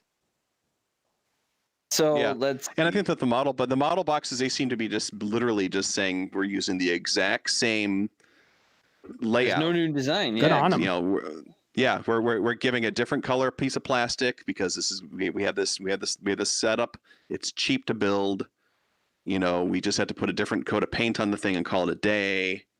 So Yep. I think that's what the point of the model process is. Yep, they reduce variation all the way and then just change the image in the silkscreen. I like it. That's all it is. So they'll always, by the way, that means they'll always all be digital, is my guess. There will never be an analog They version could do an of it. analog. No, they could, but my guess is they're not going to. And the reason why is because I think everything about it tells me that they're trying to make it so that they can accommodate variations without doing extra engineering. So I bet every model has the same guts, and the only difference is the color of the plastic and the silk screen and the image that gets loaded onto it. I do wonder though. Yeah, Go ahead. Go ahead. So if you look at the Digitax versus Digitone, you can see that like 95% of those are recycled. Like they use the same platform. Yeah. But if you look under the hood, again, they're like 95% the same. On the surface, it's the buttons and everything, but under the hood, it's almost identical except for the processing section. The Digitone has an extra 68K processor, and it has an FPGA, and it's like there's more stuff under the hood, but just in that one little corner, and it's not trivial. Like that's a huge change, but it's just interesting. It looks like they are not scared to change the design and still reuse a core design to save cost or whatever. So sure. It will be interesting to open up the two models and see if they're just using the exact same thing, or just because even the interface is pretty much identical. You know, the screens and everything like that. Because I mean, the Digitact and the Digitone have very different, user experience as far as like their screens and stuff like that are concerned. They also have different buttons. The firmware is running in it. Right. I bet you we don't see that variation with model samples. I think that's kind of the idea. Yeah. That's kind of the something is open up, and it's just like literally they just put a different firmware on there, and now it's an FM, which would be great if they can like somehow figure out a way to just dump that on as needed. Oh yeah, Co, you should just buy it because you're the most likely person I know to actually open up your gear. Do it like a 1010 box. Yeah. I like it. You could do a 16-part series on opening them up and proving that they're the same shit inside. Well, and that'd be fine. I mean, honestly, like the Roland boutiques. These are the Electron boutiques. Instead of ACB, they're using whatever it is they're using, and that's great. Because but there's so much. They're also so different in some their original products. The Roland boutiques were not right, but that's the thing. That's so like different. Doug said, easy to sell and quick revenue. It's like, sure, you could be cynical that way, or you could say making Electron approachable and affordable to a whole new class of musicians. That's awesome. This particular one is going to sell very well because it sounds awesome immediately. That kick is badass. I don't know if it's better than the Impact kick, but that thing is great. Yeah. It's a synth and it's a drum machine. Like, boom, total package, go. You don't have to worry about the samples or anything like that. Nope, it's a synth. It's a proper synth. I liked the kick machine very much. I thought the kick machine was awesome. That might be the most attractive part of the box that I heard just in what I've listened to so far. The percussion machine was also really good. I was actually kind of flat. A lot of people really liked the tone machine. I was a little flat on that. And the chord machine, to go back to a question Mr. Basic asked if it has scale, I would really like to know more about the chord machine and how it works. So I need to spend a little bit more time researching, maybe look at the manual, see if it can be put to scale or if it's always like, fifths, like, or like house music chords or power chords, whatever.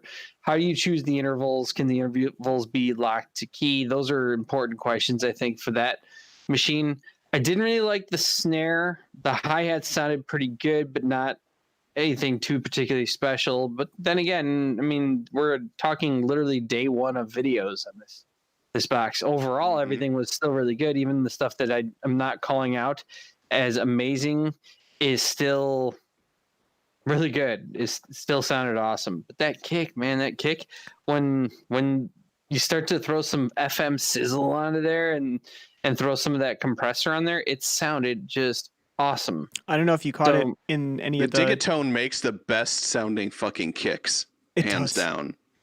Yeah? Yeah. As compared to this, how's we it use sound? it. We'll use a channel almost all the time just for a fucking kick. Yeah. Kicks and bass And then we lines use on no that one thing for are like acidy ass nuts. basses too. Yeah, the acid motherfucking basses on Yeah. that thing. So gross. It's wonderful. Fascinating on the Digatone. Oh yeah, That is awesome. Yep. that thing is a So that fierce might synth. turn you on a little bit more. Yeah. So here's the thing: is I mean that I'm very predictable. So you're not wrong that I'm turned on by that, but it, like, to me, I almost want something that isn't built for acid that I can turn into like an acid machine, like Matriarch. Like, hey, here's this Digitone. gigantic machine. Sure. Yeah, let's just make that into a fucking Digitone acid. is clearly not made for acid, but Mhm. boy, howdy Oh, does no. it do it. Yep. Yeah, Okay, it will I mean, I'll check it out. It will do it. Yeah. Yeah. I mean, we use, we use this stuff to make stuff that I don't feel like it was designed to do. What I But really that's the want to do wonderful with thing it about is Electron gear.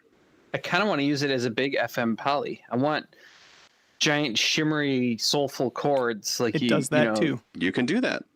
That's what I'm after. That's that its bread and butter. then I want to see what its envelopes are capable of doing to see if you can do like slow rises on certain things. Oh because- dude. Mm-hmm. Oh, yeah. Oh dude. Oh, yeah. You Your can slow that shit down for... Yeah.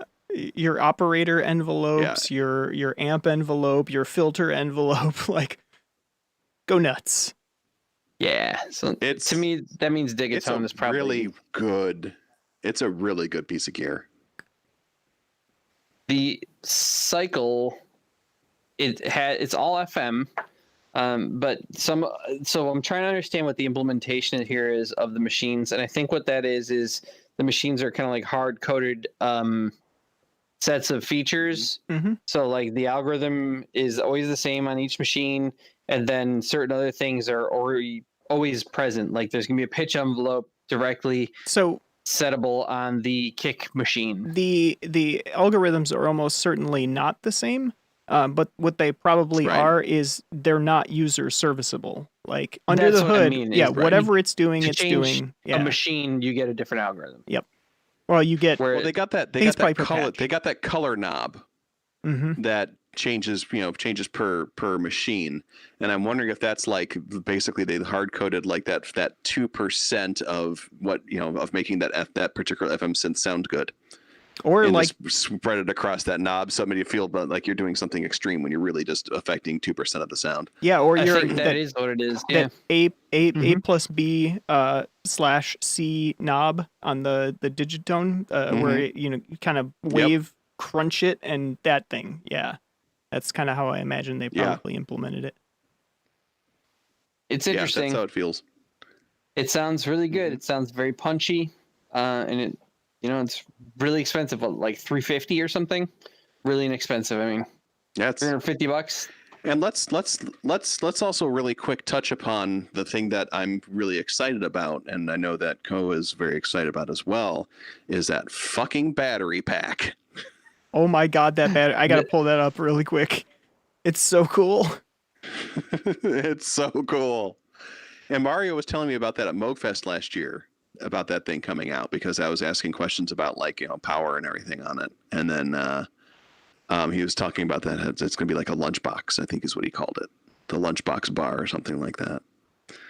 And yeah, and I like my portable machines, and I like being able to sit on my back porch and stuff like that, noodling with that. And I was doing that a lot with the model samples, but I had to bring like an extension cord with me and everything like that. So having that is really nice, and the price is decent on that. Look at that beautiful piece of kit. What a cool design. Gahookie It crisp. is.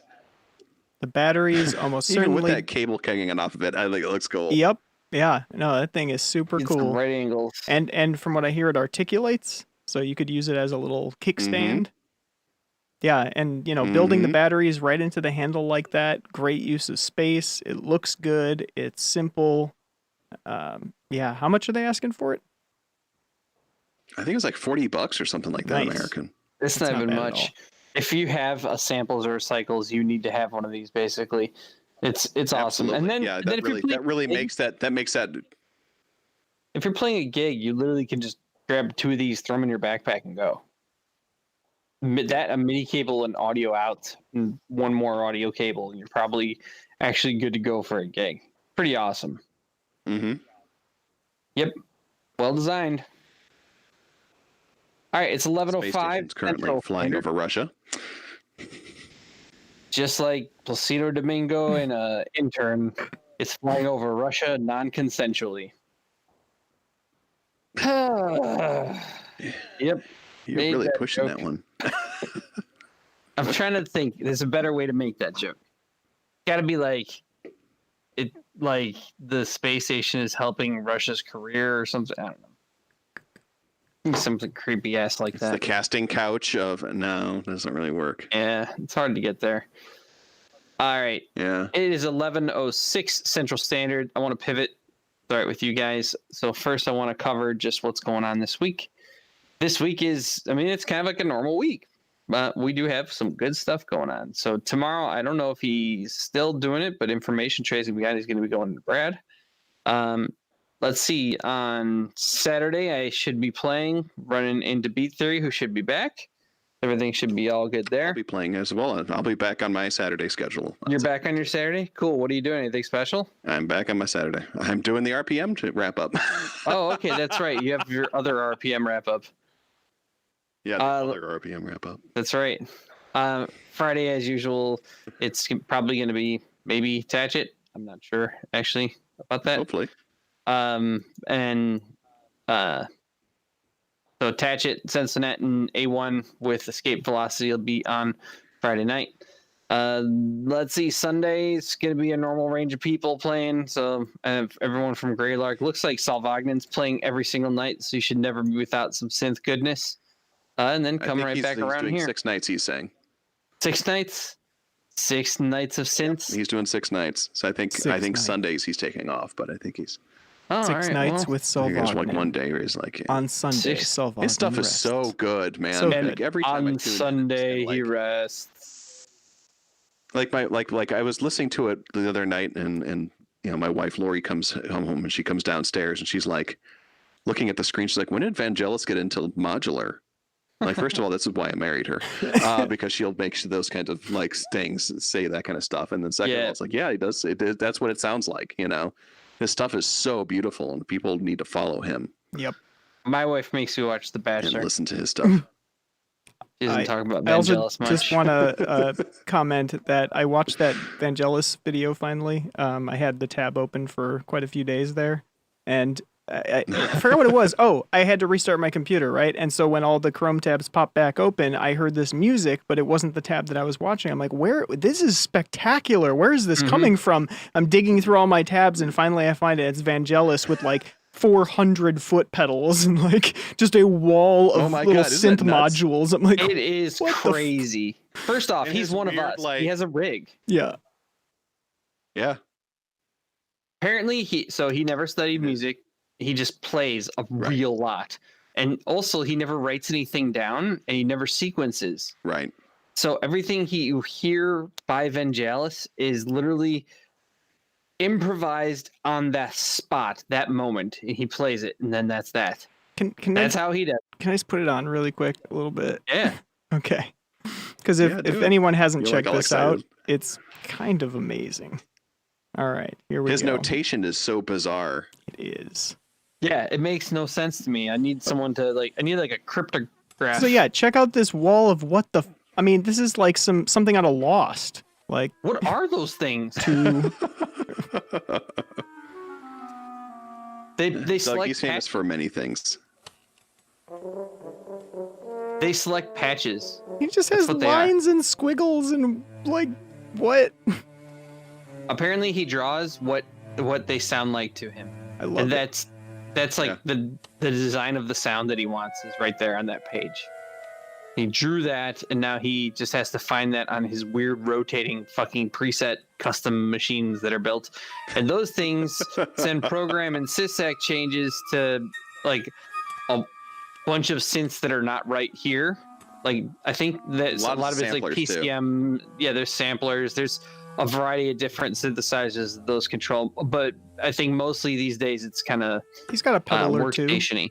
So those pedals, I don't even know what they do. They do different things, though. They don't directly correlate with any one thing. Here it comes. Yeah. Like, sometimes you'll look and you'll be like, oh, that's that piece of gear. Oh, no, it isn't. What the fuck is that? Does he have a man bun, too? No, he has Evangelus. Evangelus. Vavoom. That might be a snack for later. We're not entirely sure. Yeah. It's like the Orson Welles classic French fry in your beard thing. There's a French fry in my beard, Pinky. There you go. What luck. He took the noodles thing from Blade Runner too seriously. Yeah, right? What is his gear? What is this? You can look it up somewhere. I can't remember, but like someone listed out. A lot of the stuff is custom, but I mean, like some of the interfaces are custom, but then it's some all of it's going custom. into like samplers and stuff. Yeah. Some of it doesn't even look like it's good gear. Like, he just has this old jank-ass giant live board next to him. He is a symphony. Yeah, he's totally a whole Yeah. symphony. Yeah.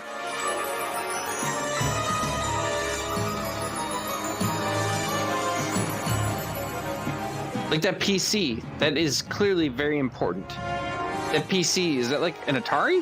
What is that? It'd be great if he's still using like an ST. Like, the only thing I think I recognize is I think that's a Triton to his right that he's not touching. It's basically holding up those other two pieces of gear that I have no idea what they are. He probably I'm pretty got sure that that's a just, Triton. just because of the elevation on the control surface. It just happened to mate up perfectly with those boxes, and he's like, it'll do. Use a Triton, yes, as a stand. Because why not?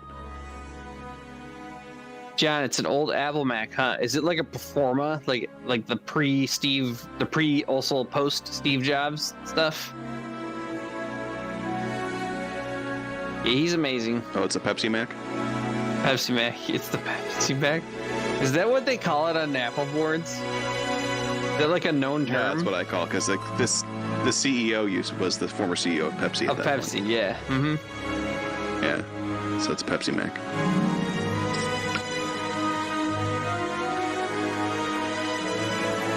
Yeah, my favorite part is that he never studied music, but he can do this. And Yeah. he writes only in Lost Hierarchy. Yeah. Yes. Yeah, so it's In Sanskrit. the language that the aliens gave him Yeah. when they dropped him off. J.J. That's Abrams instruction spent- manual for a super suit. Yeah, J.J. Abrams spent an afternoon with Vangelis, and we got lost in return. It's that language is that's the lost Sumerian.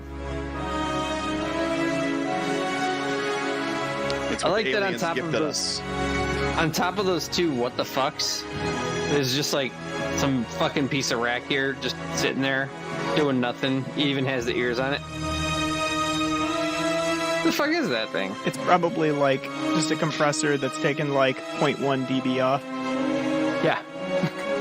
because that's the perfect amount that he needed. Yeah. Yeah, Mr. Basic, I agree. His studio is a little blinding. So I Yeah. would Well, 100% some go people Steve work. Vangelis. Some people work in brain. Oh yeah. His concerts are epic. You can look them up on YouTube. Like the ones that he's played, like in like the Acropolis and stuff like that. And Oh, he's in definitely Egypt playing and the stuff. Acropolis. If fucking Yanni can Oh, yeah. play the Acropolis, you got to get Vangelis up there. That seems obvious to me. Yeah, the pyramids. I would put him in front of the pyramids. Oh yeah, he's done that for the. I would love to see I think that him and Jean-Michel Jarre should go at it because both of them have a certain degree of European schlock that goes into their shows too. He and JMJ should both play the Cahokia pyramids in Illinois. There you We go. need we need marketing for Illinois' God very sparse, damn. amazing natural landmarks. Yeah, he's something else. I mean, There's he's literally- playing like Yeah. the finales, like these giant crescendos and like multiple of them, but also playing all the accompanying bits at the same time. Yeah. Yeah. Oh, it's Yeah. nuts. Yep. Ain't no one like him. I don't. No. Fucking Zangelix. space station's heading toward going over India right now. Nice. I can give You guys waiting speeds and for- altitudes as well, but that's almost constant.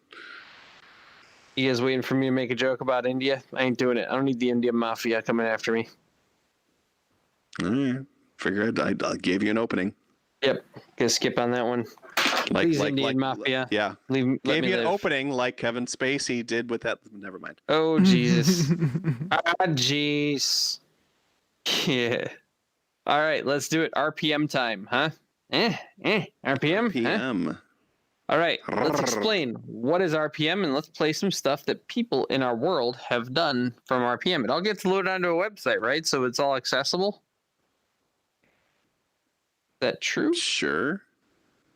I don't know. It depends on if the person uploaded it or not. Well, I mean, if they did, like, there's an RPM website. So I think like Moonhouse put a bunch of stuff up on there. You did. I think Infotray did. SYNTHNet did some stuff. I don't think Infotray almost never submits his stuff up there. Like he just does this and says, "There, I did it." Oh, Yeah. okay. So it's just kind of within. And the world. website, to be sure, the website is one of the most wretched websites in the world, and that's why he doesn't put anything up there. He's like, "This website sucks. So much balls." Is it better or worse than the EMI Synthy website? The I think it's probably worse. Ooh. Yeah, because but the thing is that like RPM challenge doesn't really like make any money, so you're getting what you pay for in this website. That's true. I guess it's literally just one guy or whoever it is who pays for it, just keeping it afloat, keeping it ticking away. Let's do it. Let's hear at least some of your stuff. Let's talk about RPM challenge first because people need to understand what this thing is. So RPM challenge is a event that happens every February where people are challenged to write 10 songs or 35 minutes, basically an album, in 28 or every fourth year, 29 days. And it's kind of like the National Novel Writing Month that they do every November, except instead of writing a book of questionable quality, you write an album of questionable quality. And an album being measured by the revolutions per minute is probably why they called it RPM challenge. Write an album in a month. So that's kind of what the whole thing is. You don't win anything except the idea that you did it. It's more of a challenge to yourself to be able to do this kind of thing. And it's actually kind of cool because it changes the way you think about how you're writing your production processes and everything like that, because you have 28 days to do it. So instead of being a consummate perfectionist, you're just kind of like, good enough, next, good enough, next. And it's kind of a fun way of doing it. And as people who jam, it's kind of like that in a way, where it's just kind of like you're in the moment and you're going to do this kind of thing. And that's kind of how that works. And then you print and you move on. Yeah. Well, I mean, I love that. I love that idea because it forces people to just practice and then keep moving as opposed to getting stuck in a rut. You get stuck on one minor detail and you're trying to dial it in when you're only 10% into a song. You'll lose your way. You'll end up with just one loop that you're going through and you never figure out how to get out of it because you're not playing. You're not allowing inspiration to guide you. This forces you to keep moving forward. Exactly. And I do this, and I generally come up with basically what I call demo quality stuff when I'm done. So it's not really, I usually take March to go in and do further production and kind of, iron out the nasties and everything like that. And redo some of that kind of stuff because it's like, okay, I have an hour to mix. All right, good enough. And then I'll be like, oh, I have an idea and I want to go in and do this. And I'm like, no. Let it go. So that's kind of the idea behind this whole thing. How did you get into it to start? How did you discover it? I think this is the first year I've heard of it. 2008. Okay, well, I first heard about it in 2008, and I was going to do it then, and then I sat down to do it, and I just couldn't think of anything, and so I stopped. And then 2009, no. 2010, no. And then I just forgot about it until 4 years ago. This is your fourth one participating then? Yeah, this is the fourth one I've done. Cool. So, but yeah, I remembered it, and then that was at the point where I was really about ready to get rid of all my gear and not touch music anymore because I was in a really bad creative rut. And then that's when I decided it's like I need to do this because I need something to get out of this creative rut. Yep, either you get out of it or you don't. here's a thing that can force you maybe exactly. out. Yeah, and it did a great job, and I had a blast doing it.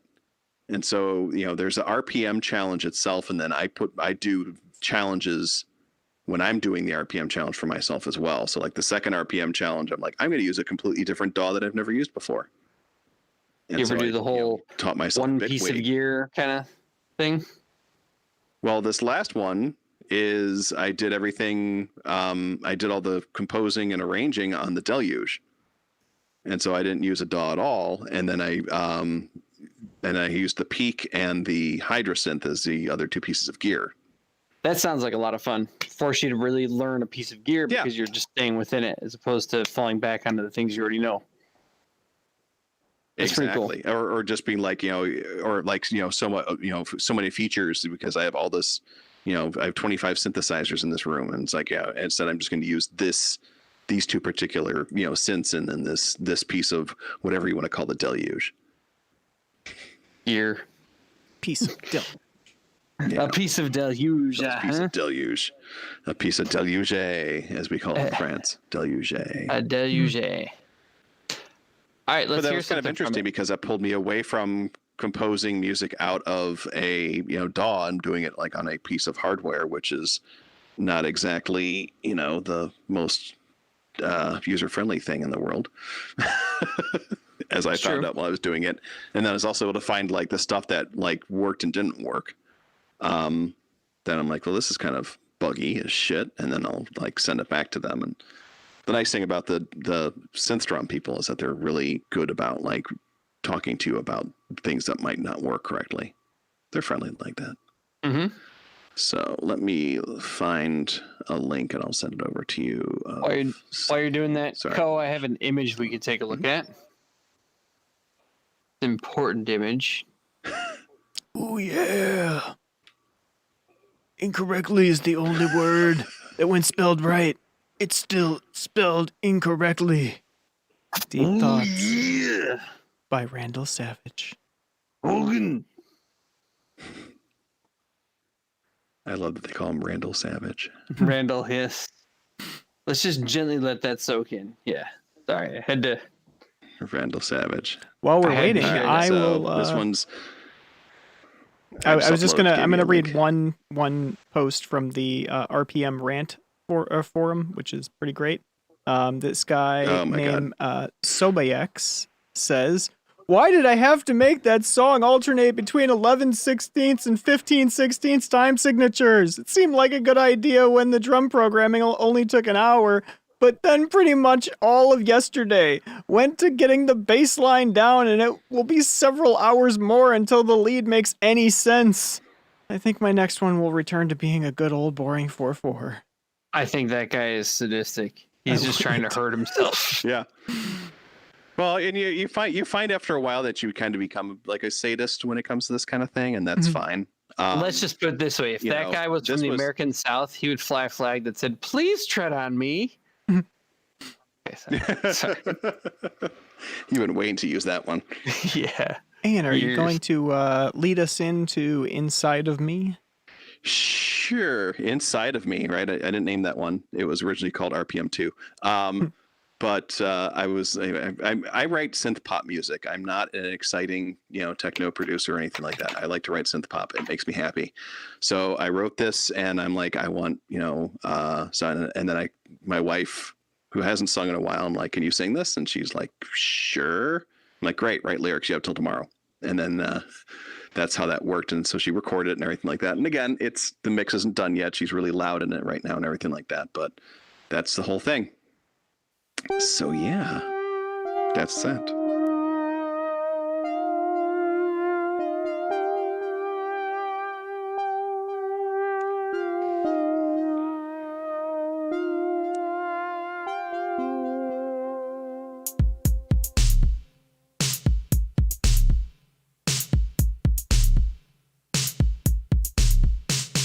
Something's there haunting me. Nothing's there that I can see. One thing's there, it calls me. It's all there inside of me. If I call, will you come?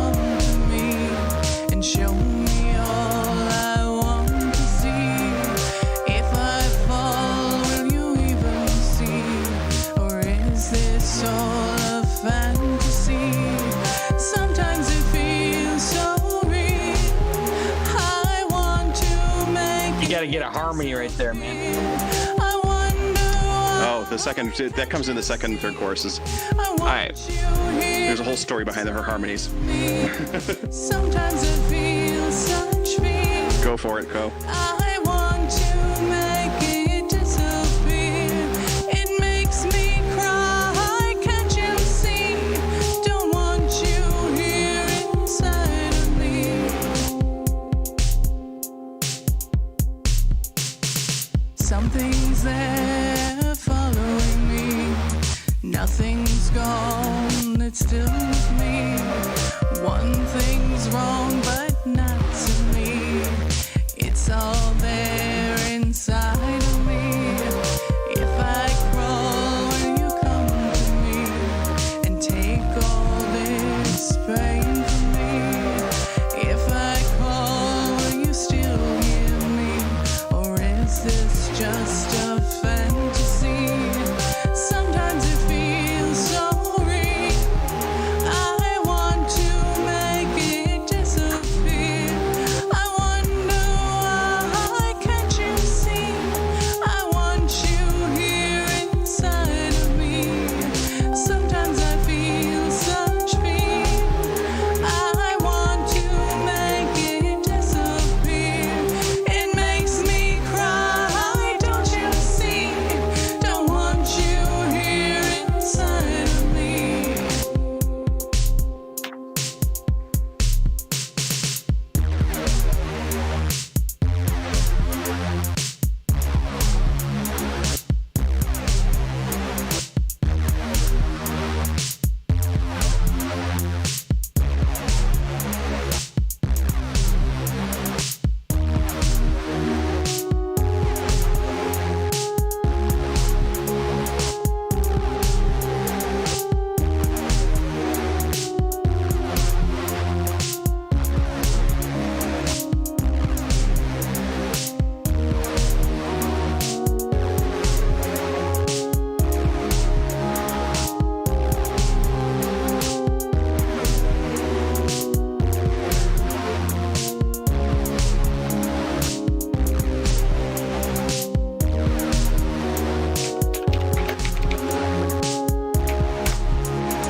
Sometimes it feels so real. I want to make it disappear. I wonder why can't you see? Don't want you here inside of me. Sometimes I feel such fear. I want to make it disappear. It makes me cry. Don't you see? I want you here inside of me.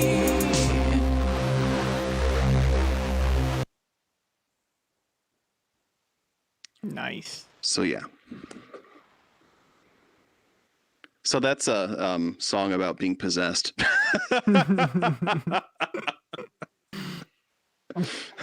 Subtlety, It not the sounds all strong sexy. suit of She's the like, song. yeah, no, it's about being possessed. No, we're never subtle. It's also it's interesting because both of us get really good bouts of seasonal depression. So this whole album is kind of very depressing and stuff. We call it like late stage empathy is the name of the album and stuff like that. And we're just kind of like, yeah, Late let's be pessimistic stage for a while. empathy. That's great. Yep. All right. And answering your question, no, that was not the overly attached girlfriend. That was Mr. No, Lent's actual. That was my yes, that was my wife. And by the way, the observed reason why thing is it because says our last name is observed- Lent Yes. is because our last name is Lent, and so you can give it up for us today. It's a dumb joke I put up on Facebook every year of people looking at pictures of us I love observing it. Lent. It is because your last name is Yeah. Lent. It's. I mean, you have to like Oh. lean into It that is joke. because Oh, that yes, That I am makes- a verb and a noun. way more sense now. I'm saving that. Yeah, I'm saving this PNG forever. give it Oh, up yeah. for us. I'm gonna put that into Magic Music Visualizer, and it's gonna be one of my scenes during my jams. It's gonna come up. You're not gonna be able to tell because I'm gonna make it into a kaleidoscope, but it will be in there. It's gonna be embedded in my next one. All right, what else? Nice. That was so you did that all this month. That was really good. Is that one you're gonna take all the way to the full mix? Yeah, I have 6 songs. I'm going to take the full mix. Cool. And yeah, so it's about 35 minutes, actually, like right at 35 minutes. That's the only one that was really like, okay, that's cool. Everything else is still kind of in, like, it's written and stuff like that, but it's kind of in pieces still. Lori's going to be singing a couple more of them. She has until Friday to give me to record vocals for those. And then I can do that set. I can mix them roughly on Saturday morning and upload them and be done. Because that's how this works. Observe. So, all right, what's the next song? Observe. So let me find another one here. Sorry, I am woefully unprepared today. I apologize for that. I have a picture of Dummy Thick Yoda. Lights. Who wouldn't? Well, all right. Need to know if everyone is weird like me or not. The caption that goes along with this picture is Dummy Thick Yoda doesn't exist. Dummy Thick Yoda can't hurt you. Oh. I think. Prepare for this one. Here it comes, ladies and gents.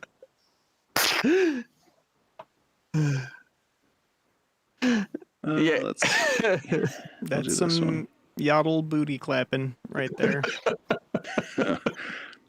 I just looked at the screen and I just tasted that. Did you catch a whiff of that Dagobin? I'm just imagining that every time that walks, it just makes balloon noises.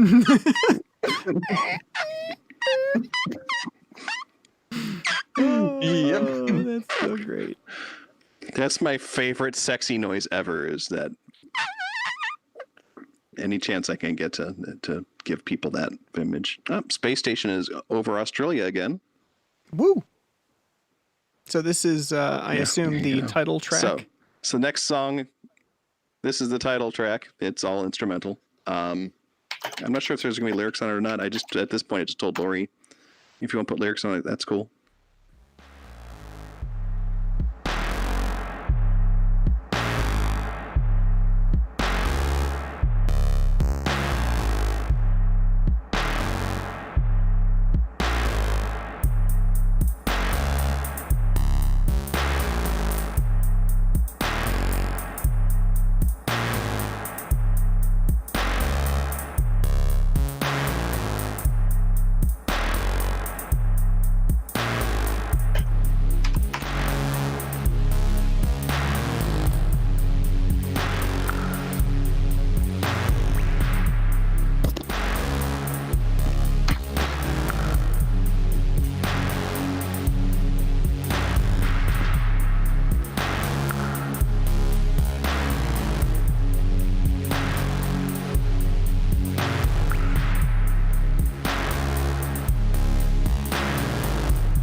Nice. That was good. Yeah. I snagged Slow that. dolphins. Slow motion. Did you? I don't have the video up, so I couldn't see what you were doing. It could have just been awkward pictures of my penis again. Again. Yeah, we've talked about that. We need to stop with the awkward penis pictures. By the way, is anyone else follow Mark Gardner, also known as Pyro the Acid Clown, on Facebook? Speaking of awkward Oh pictures my of god, penises, he shows up. I don't follow him, but he shows up on the synth groups I'm on once in a while. yeah, I actually like him. I think he's hysterical, and he's a Cockney British guy, and he's friends with a lot of. He probably calls them blokes, right? And they're all kind of like rude boys, right? And so they misbehave all the time. And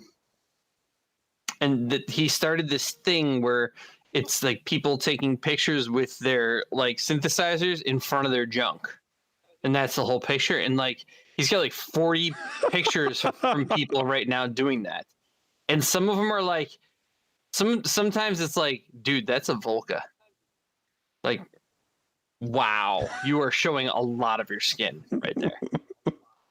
I mean, speaking of awkward, and it also like it cleansed the group of some really fucked up, kind of like bigoted people who were like, "This is such a gay group, and I'm leaving forever." And I was like, well, "Fuck you! I guess we didn't need you anyway." So it's actually kind of a very funny. We're group here to be showing part of. pictures. So do you have your picture up on there? No, I'm on a diet right now. No one needs to see that much hair. I'm trying to get famous, Okay. not for the wrong reasons, man. Hey, that might not be a wrong reason. I'm just saying, like, matriarch. I think about the Golden this. Shrimp swimsuit calendar.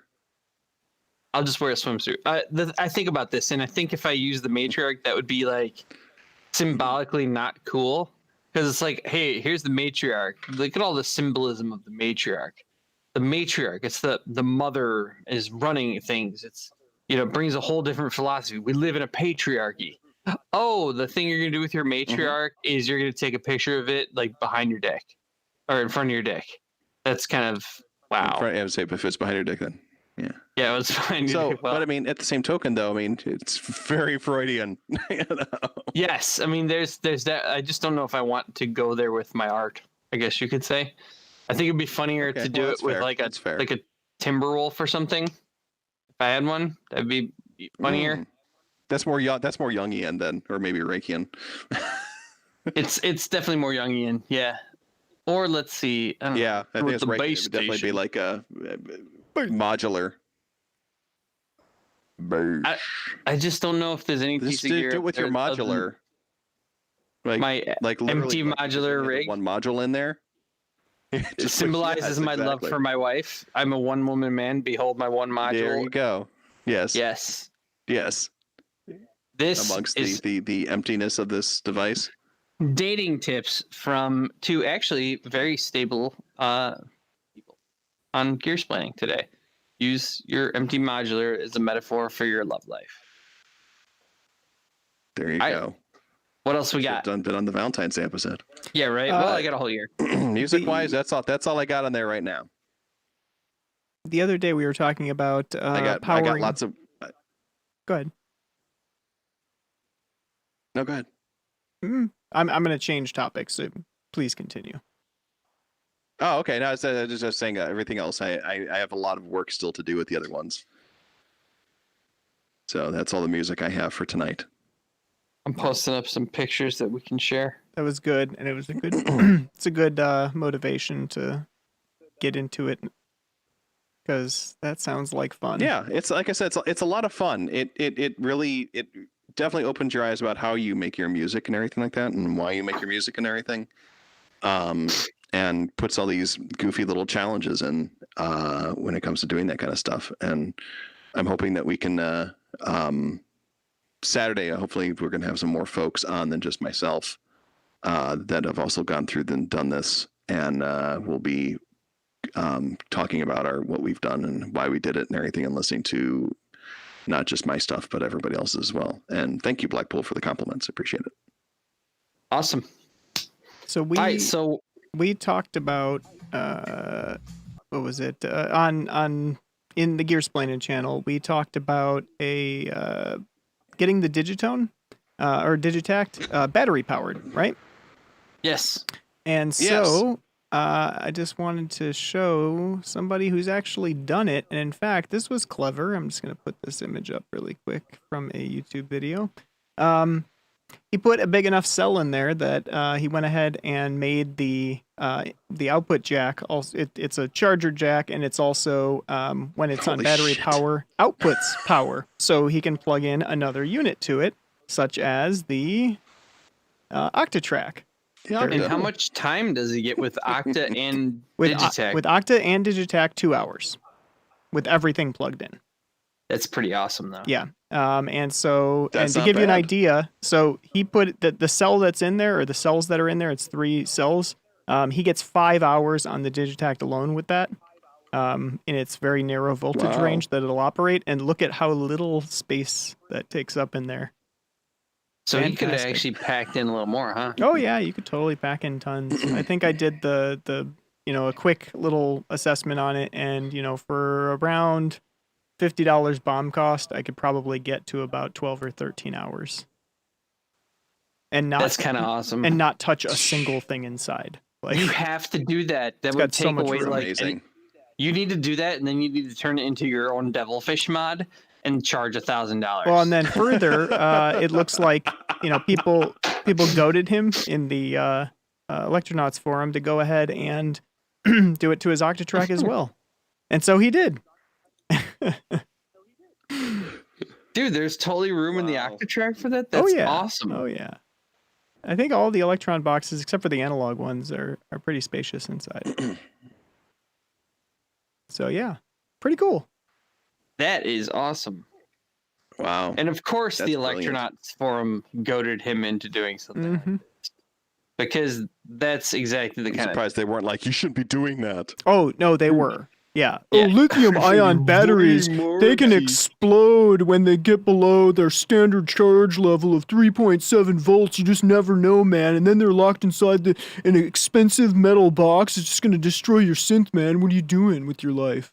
Yeah, there were plenty of those, but we ignore It's like an those. Apple form. You just move on. I think Yeah, anybody who's I'd believe ballsy so. enough to open up their Digitact and install a battery probably knows enough about electricity to feel kind of confident about it. Yeah, it's DC. It's not rocket surgery. Yeah. Yeah. Cool. I posted up some pictures. That's awesome. We should probably take a look at these pictures that I posted up because every single one of them is quality. We should discuss these pictures. The first one, there's really nothing to discuss. It's just funny. It makes me laugh every time I see it. This guy fucks. This guy fucks. But guy fucks. yeah, that Jared character right there on Avenue 5. Is that on HBO? Oh yeah, You guys were talking about that earlier. so good. Yeah. So good. Does he fuck? The latest episode I thought was pretty funny. It's this a- guy fucks. That came up in a conversation today, so I grabbed that picture. It's a big dumb comedy of errors show, but it's good. I enjoyed it. All right. This was a It rave is. I went to. I do like how meta they get. Sorry. You I can recognize one name. Dude, this is like the best fuck. lineup still. This was the year 2000. This was Live on the Decks 3. It was in the Harvey Expo Center connected to the Photon Arena. Photon Arena, which by the way, I used. used to play Photon in that arena I religiously. played Photon in that arena as well. Mm. Nice. Richie Houghton played in the Photon Arena. I was there for it. I never found him though. Was I he playing tried to. was he playing Photon? Did you Yeah, ever so this is actually just the giant flyer for people playing Photon. play there's no on the music. Omega the Omega Perfect. ramps? So there was like the that. Alpha, which was like the one with the 2 towers that were kind of facing opposite directions, and there was the Omega map or room or whatever you want to call it. And Omega was the one that you actually had access to in a couple of those late stage Harvey Expo Center underground parties, where they had kind of the encapsulated room on the second floor where the actual base was. No, That I was never did that. interesting. It was very rare that they'd open it up. It was more of a tournament thing, but I didn't like it. Alpha was a much better map. I was also kind of way out of my mind whenever I went. So the amount that which I totally remember, pretty low. But this is like this lineup to this day is just absolutely mind blowing. First off, Richie Houghton at his early peak, Dex Effects 909, which is his like seminal era. I mean, he's done things that I think are arguably better, but that's the one that put him on the national map. It was amazing. It was mind blowing. It was this meld of old and new technology. Technique was amazing. It was awesome. It's one of the best albums, and seeing him on the tour and seeing him in a place like the legendary show he did for that was at Photon. And then John Acquaviva opened up for him, and open up for him was probably generous. Yeah, he made match the tempo. Yeah, he was still like headliner level. That's why it was so incredible. Then they timed it, so once Richie was done, Hard Floor went on, and then Farley Jackmaster Funk closed out the whole thing as the sun was coming up. And Hard Floor did this crazy thing. So instead of playing continuous set, they like did stems and pressed them all to records, and then they performed their tracks with vinyl. It was wild, even though it was very hard techno. I don't think I need to explain Paul Johnson and Paul Anthony to anybody, but if you've ever heard the remix of Get Down, you know who Paul Johnson was, and this is the year 2000, which means that Get Down broke out about 6 months before this. This was peak for that. Dude, look at baby Paul Anthony. He's so skinny. Yep. This is Paul Anthony in the early part of his career. Christopher Lawrence, if you are into trance, was the top trance DJ for like a year and a half, and this was him at that peak. Yeah, he didn't have the same career longevity at the top of the mountain as Sasha or, Paul Van Dyke, but he was awesome. It was that kind of aggressive grinder trance. I actually don't remember Michael Myers at all. Do you, Co? Yeah, absolutely. All right. Yeah, I think Mike Myers, didn't he eventually do some drop-based stuff? I don't know. Regardless, he was a dude. But no, the big one on here for me is Nigel M. Effin Richards. Yeah, holy he's shit, awesome. man. He's still awesome. He's one of those people that anytime I've seen him live, I never know what to expect. I know his sound, like I have a bunch of his records and his tracks, and I've listened to everything he's done. And then you go to see him live and you tell somebody like, hey, you got to check out this guy, Nigel Richards. He's going to play like some funky, like kind of techno. It's a little bit minimal, but it's more goofy. And then you get there and he's playing like weird flaming disco house crossed with like epic synths. And you're like, what? What is this? It's amazing, but what?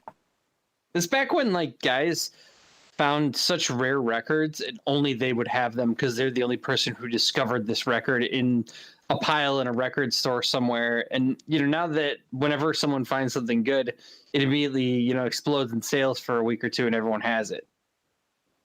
This was back when there was an entire room dedicated to jungle, or as it would later be known, drum and bass. And king of that world at the time was Diesel Boy. He just released his second mixed CD, and I think he was about to or had just gotten off of tour with Pantera. I don't remember who it was, but a metal band. They hired him because he was that fucking heavy. It was awesome. Phantom 45 and Danny the Wild Child are in 3D. That's the Jungle Book right there. That is 3D. Literally the Jungle Book. That's the album, The Jungle Book, the most famous jungle tape of all time. RP Smack is still around, and I'm pretty sure I'm playing a show with him on 410.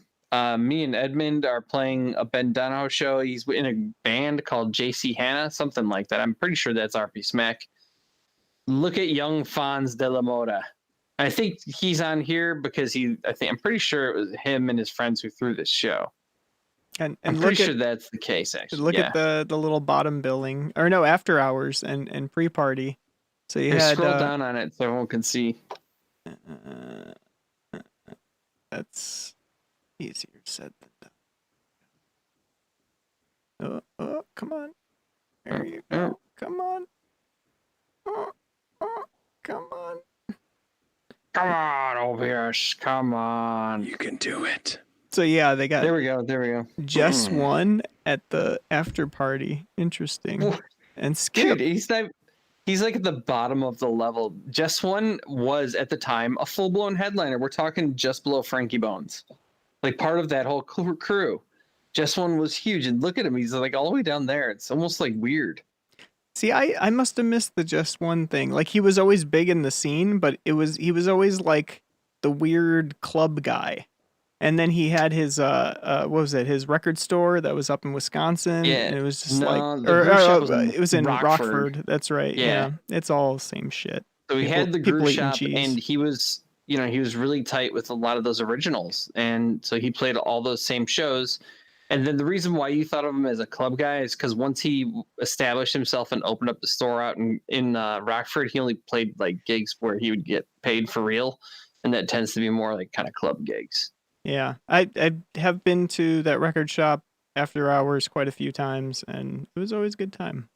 He's still around. He's throwing further now. He's heavily involved in that. He lives up on the property. Nice. So he's really involved with drop bass now. Paul Anthony apparently pulling double duty, playing later as well as earlier. I don't remember Skip or Kevin Cunningham. I remember Skip. You remember Skip? Yep. I remember Slater Hogan.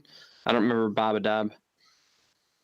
This is a lineup that makes me yearn for like those times because it's so good. It is so good.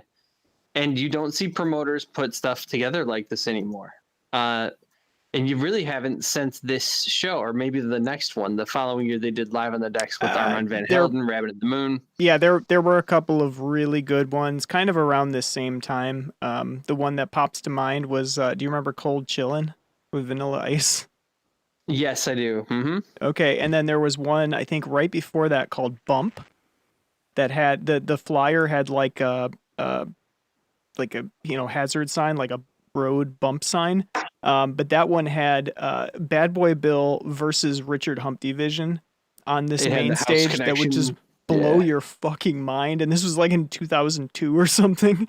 Oh my really? God, so it was nuts. After they did the albums. It was nuts. That was a good time. The thing that gets me is just how you look at current shows. It's like now it's like one headliner and then a bunch of locals. Well, this was at least. Here, scroll the top real quick. This is at least 1, 2, 3, 4 headliners from out of town. 5 if you count Diesel Boy, and he certainly counts. You have Richie Hawtin, John Aquaviva, Hard Floor, Christopher Lawrence, and Diesel Boy are all headliner level. And then Nigel Richards coming in from Philly, owner of 611. Nigel Richards, yeah. And then you have the best locals. You have the entire Jungle Book, which are all headliner level. You have Paul Johnson, who had the biggest house hit that year in Get Down, and Paul Anthony, who is, he's an absolute staple. Farley Jackmaster Funk, one of the originators of house music on the radio, and just don't see shows booked up like this anymore. Their prices have increased for big time headliners. There's no doubt that this show probably cost $30,000 to book. And today it would cost $200,000. But it's just, you don't get that anymore. And it's really kind of sad because every moment from the moment you get there through to the end was a super high level of mind-blowing quality, incredibly memorable. The sound system was absolutely tight. It was in this unique venue. It wasn't a concert. No one was on stage. No one. You did not know where any of these people were when they played. It was a true rave experience. It was a temporary autonomous zone.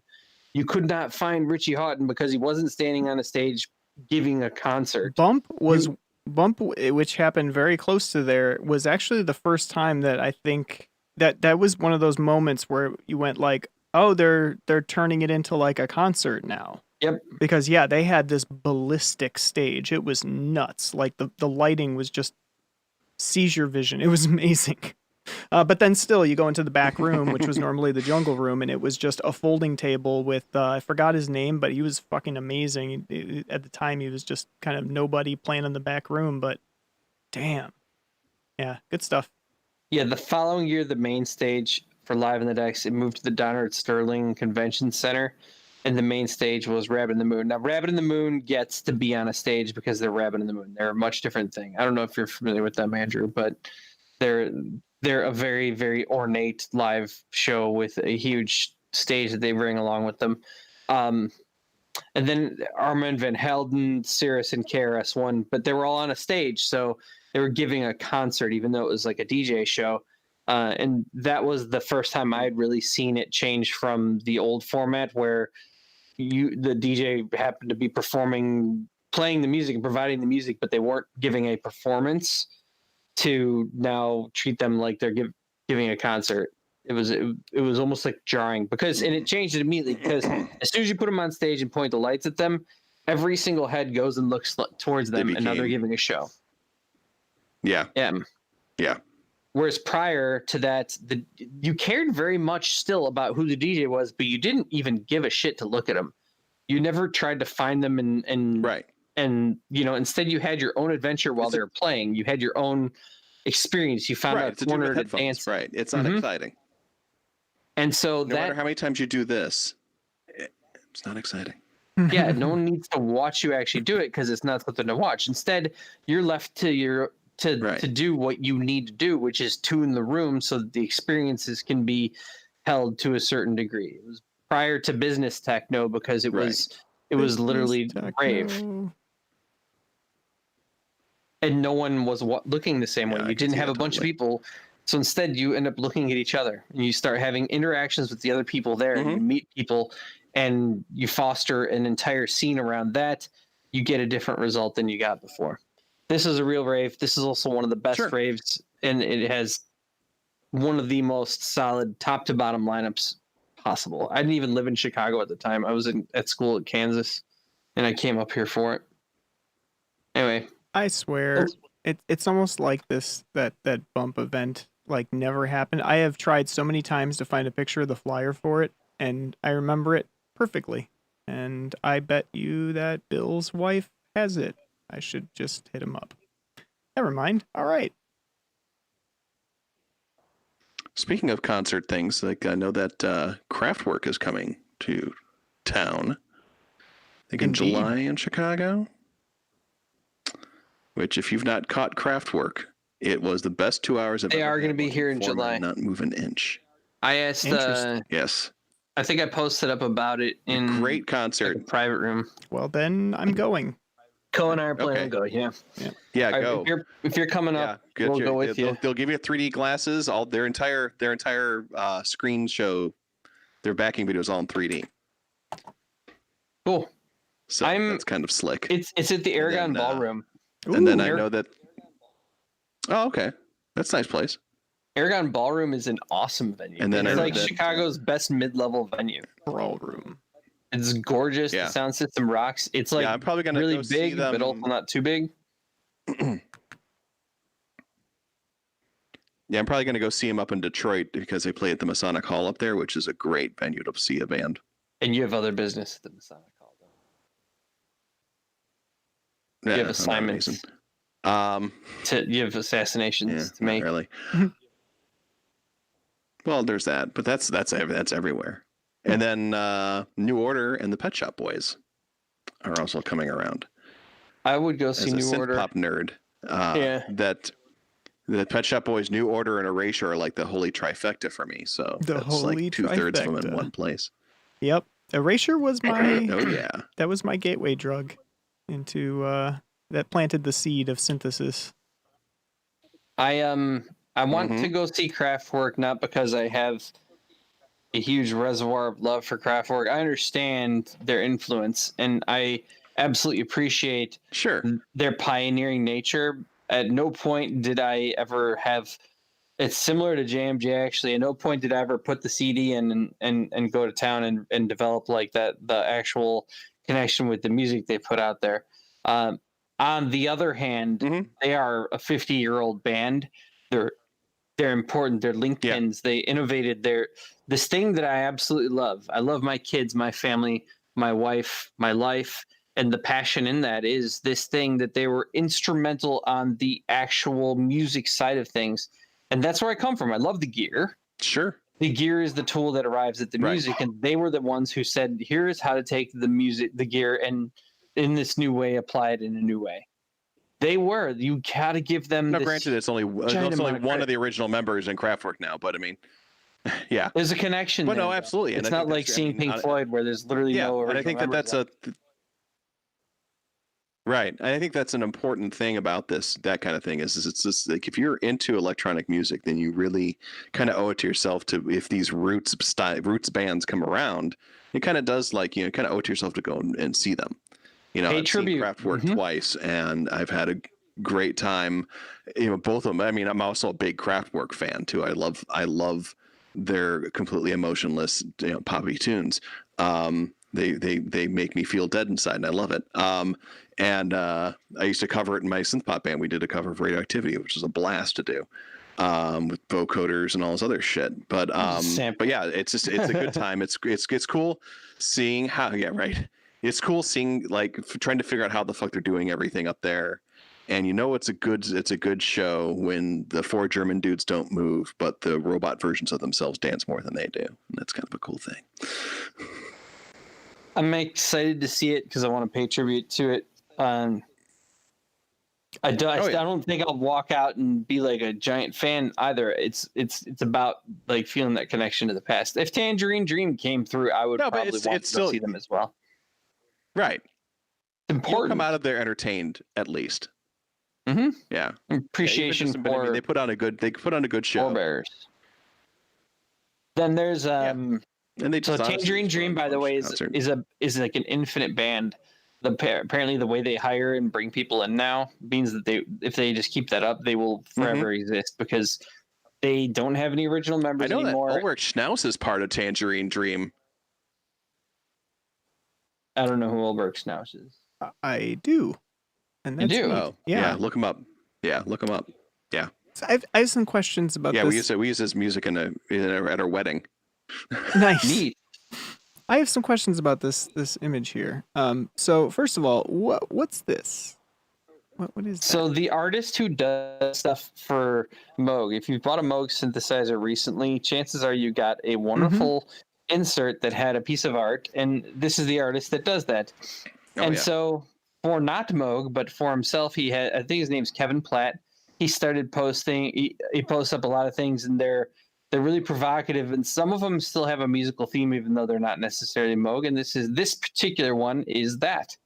This is just along those lines. It's an impression of those I love that there is just this Mother 32 hanging on the wall here. That's pretty great. I don't understand what this is, but I'm all for it. I do like that he's got a little Rolandy corner over here, and that TB right there is just hilarious. It's an such a 808 nice TB. I think the thing up there on the wall might be an SH101, but I could be wrong on that. Yeah, and then this is a sin. Don't do this. Find a good place for your drinks, people. Like the pizza. The pizza's got the right idea. Like that is a sin. On the floor, away from the He sins, put that in there everything's to good. totally fuck with people, didn't he? Yeah, this is problematic. This is That's sad making face. somebody really, really itchy, and I think it's not just Co. So he also put a succulent in there because, of course. Yeah. I'm actually surprised there's no cat sitting on something. And there's an MS-20. That's kind of neat. Mm-hmm. Yeah, he's a cool artist. So these are just inserts, or not inserts, but in the same style of the same artist. So it's pretty cool. I know I had the best one I had came with the Sub 37, and so when I sold that to Tyler, I gave that to him. So I no longer have that one, but I'm trying to remember. I think that one may have come with Matriarch, but I don't necessarily know. But opening up Matriarch was Moog packages its stuff in such a way that it leaves you like euphoric when you first open it, because they give you inserts like this that are just like, it's like this cultural piece that absolutely fits with your brain and makes you like drop tons of endorphins and just wellness ekes out. It's the Christmas aspect of it. It's like you're opening something for Christmas kind of thing. Matriarch was the best too. It wasn't even close. Opening up Matriarch, Oh, I the bet. unboxing, there's this like overlay that like it's like a pop-up book and it contains like a bag and some cables and like your manuals and the patch book, and then Nice. it has its own diagram on it, and then you open that up again and then you see the actual Matriarch. It was an awesome moment opening up Matriarch. It was. Hey. It was really good. Hey, you turned it into a redhead. Turned It's to Tatchet. Tatchet. That's right. You turned it into Tatchet. All right. Anything else we want to cover today? I think I got through pretty much everything. It was my girl's birthday. That's one of the reasons I'm so tired. We were out doing birthday stuff all day. And then let's see. Yay, happy Today birthday. is officially my wife's birthday. So I'm gonna be tired tomorrow. Oh, happy birthday, wife. Yep. Happy Awesome. birthday. The fam. Should we do it? Time for the raid? The D fam. Woo. I will Think pass it it's- on, Is it BP. raid time? You're the K fam. Yeah, it's raid time. Whoa, Salvo's still on. Yeah, he's on all He the time. faked us out last time Oof. though. He actually did, yeah. He rocks out. All right. He We does gotta long stay anything. streams. Let's do some tremendous. Well, everybody, thank you for hanging out, and we'll Thank you for having me on. Yeah, Appreciate thank it. You You. bet, It was fun. absolutely. And thank you See for y'all on the flibbity flobbity floop. that. What he just said. The flibbity flobbity floop.